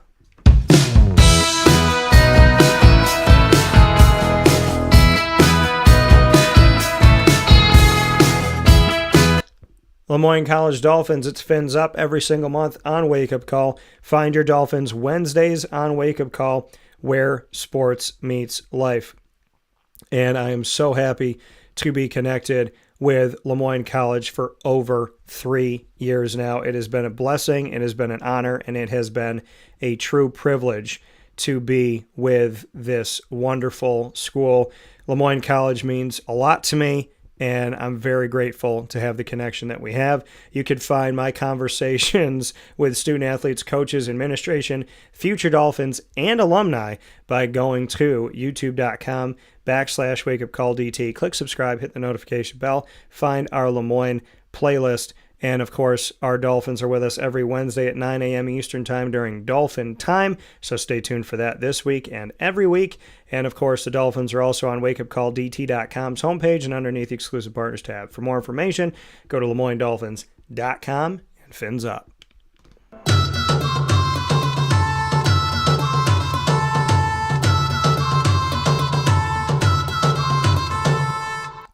The Bryant Stratton College Bobcats of Syracuse are exclusive multimedia marketing partners with Wake Up Call with Dan Tortora.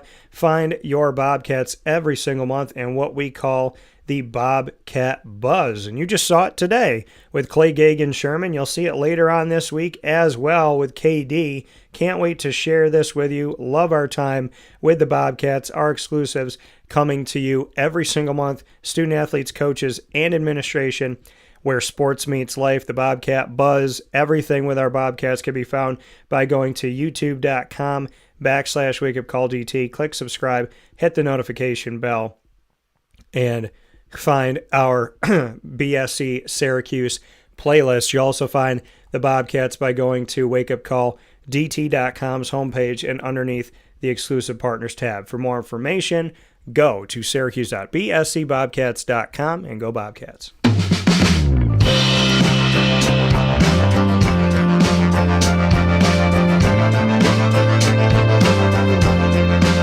The Binghamton University Bearcats are exclusive multimedia marketing partners with Wake Up Call with Dan Tortora. Find your Bearcats every single Tuesday, like today, at 10 a.m. Eastern Time during Bearcat Time. Student athletes, coaches, and administration, like today, where we had the awesome opportunity and experience here on Wake Up Call with Dan Tortora to share with you the story of Binghamton Bearcats baseball player Zach Rogacki joining us from Binghamton University, and having a ton of fun speaking with him this morning on his story, his journey, who he is, and who this team is as a whole this season for 2025. You can find all of our Binghamton content by going to youtube.com/wakeupcalldt. Click subscribe, hit the notification bell, and of course find our Binghamton playlist on our YouTube channel. You can also find the Bearcats by going to wakeupcalldt.com's homepage and underneath the Exclusive Partners tab. For more information, go to binghamtonbearcats.com and go Bearcats. With that being said, here on Wake Up Call with Dan Tortora, inside of MomPawsPopcorn.com's What's Poppin', giving you the list of guests and topics for the day. Thanks to Clay Gagen-Sherman one more time, the head coach of Bryant Stratton College of Syracuse men's basketball team, as they get set for the national tournament, which will be in Buffalo this year. Before that, they have a game tonight, their final game of the regular season. Go and see them tonight, Tuesday, February 25th at 7:30 p.m. at Allen Hall on campus at OCC. Cheer them on against SUNY Sullivan tonight. Gabby Holko, speaking of tonight, February 25th, right here today on Tuesday, February 25th at 5:30 p.m., they will be in the quarterfinals of the Landmark Conference for NCAA Division III women's basketball, with an opportunity to move on to the semifinals, and their game tonight, once again on campus in Pennsylvania, Susquehanna University, the Riverhawks women's basketball team at 5:30, and the men at 7:30, doubleheader in the postseason of the Landmark Conference. Go and support them in PA today. And, of course, coming up on the road in Tennessee, and then they'll be at home for 8 games between March 11th and March 23rd. Support your Binghamton Bearcats baseball team, Zach Rogacki and the entire crew of student athletes, and, of course, the coaching staff led by Tim Sinicki of over 3 decades at Binghamton. Support Binghamton University Athletics and their baseball team, and they'll be home in Vestal, New York, coming up on March 11th, a week from today. Many thanks to Avicolli's, of course, for the ingredients to success, and we look forward to seeing you tonight at Avicolli's to support the Liverpool girls basketball team. Liverpool High School is right down the street from Avicolli's. You can look from Avicolli's, go to the corner and look from Avicolli's down the road and see Liverpool High School. It's within walking distance. And so the Liverpool girls basketball team will go from the high school to Avicolli's tonight, 7839 Oswego Road in Liverpool, New York. We will be on the casual side for the pizza side of things. Come and grab dinner and a show and support our community and our children, the student athletes and the coaching staff of Liverpool girls basketball, led by Mike Wheeler, will join me tonight on site, on location at Avicolli's, February 25th at 6:45 p.m., fresh off their scrimmage today, and we will be talking about this team going into the postseason. I'm getting them right at the end of the regular season as they're going into the postseason. Perfect timing here as they start a new season, and excited to have them on the broadcast tonight. So come and see us at Avicolli's for Liverpool girls basketball. In the meantime, Facebook at Wake Up Call DT, X at Call DT, Instagram at Wake Up Call _DT, all the time on youtube.com/wakeupcalldt, and on our main website, wakeupcalldt.com. Have a wonderful day. God bless. No stress. Do your best. From the Great Lakes Honda City Studios, this is Wake Up Call, and you're amazing.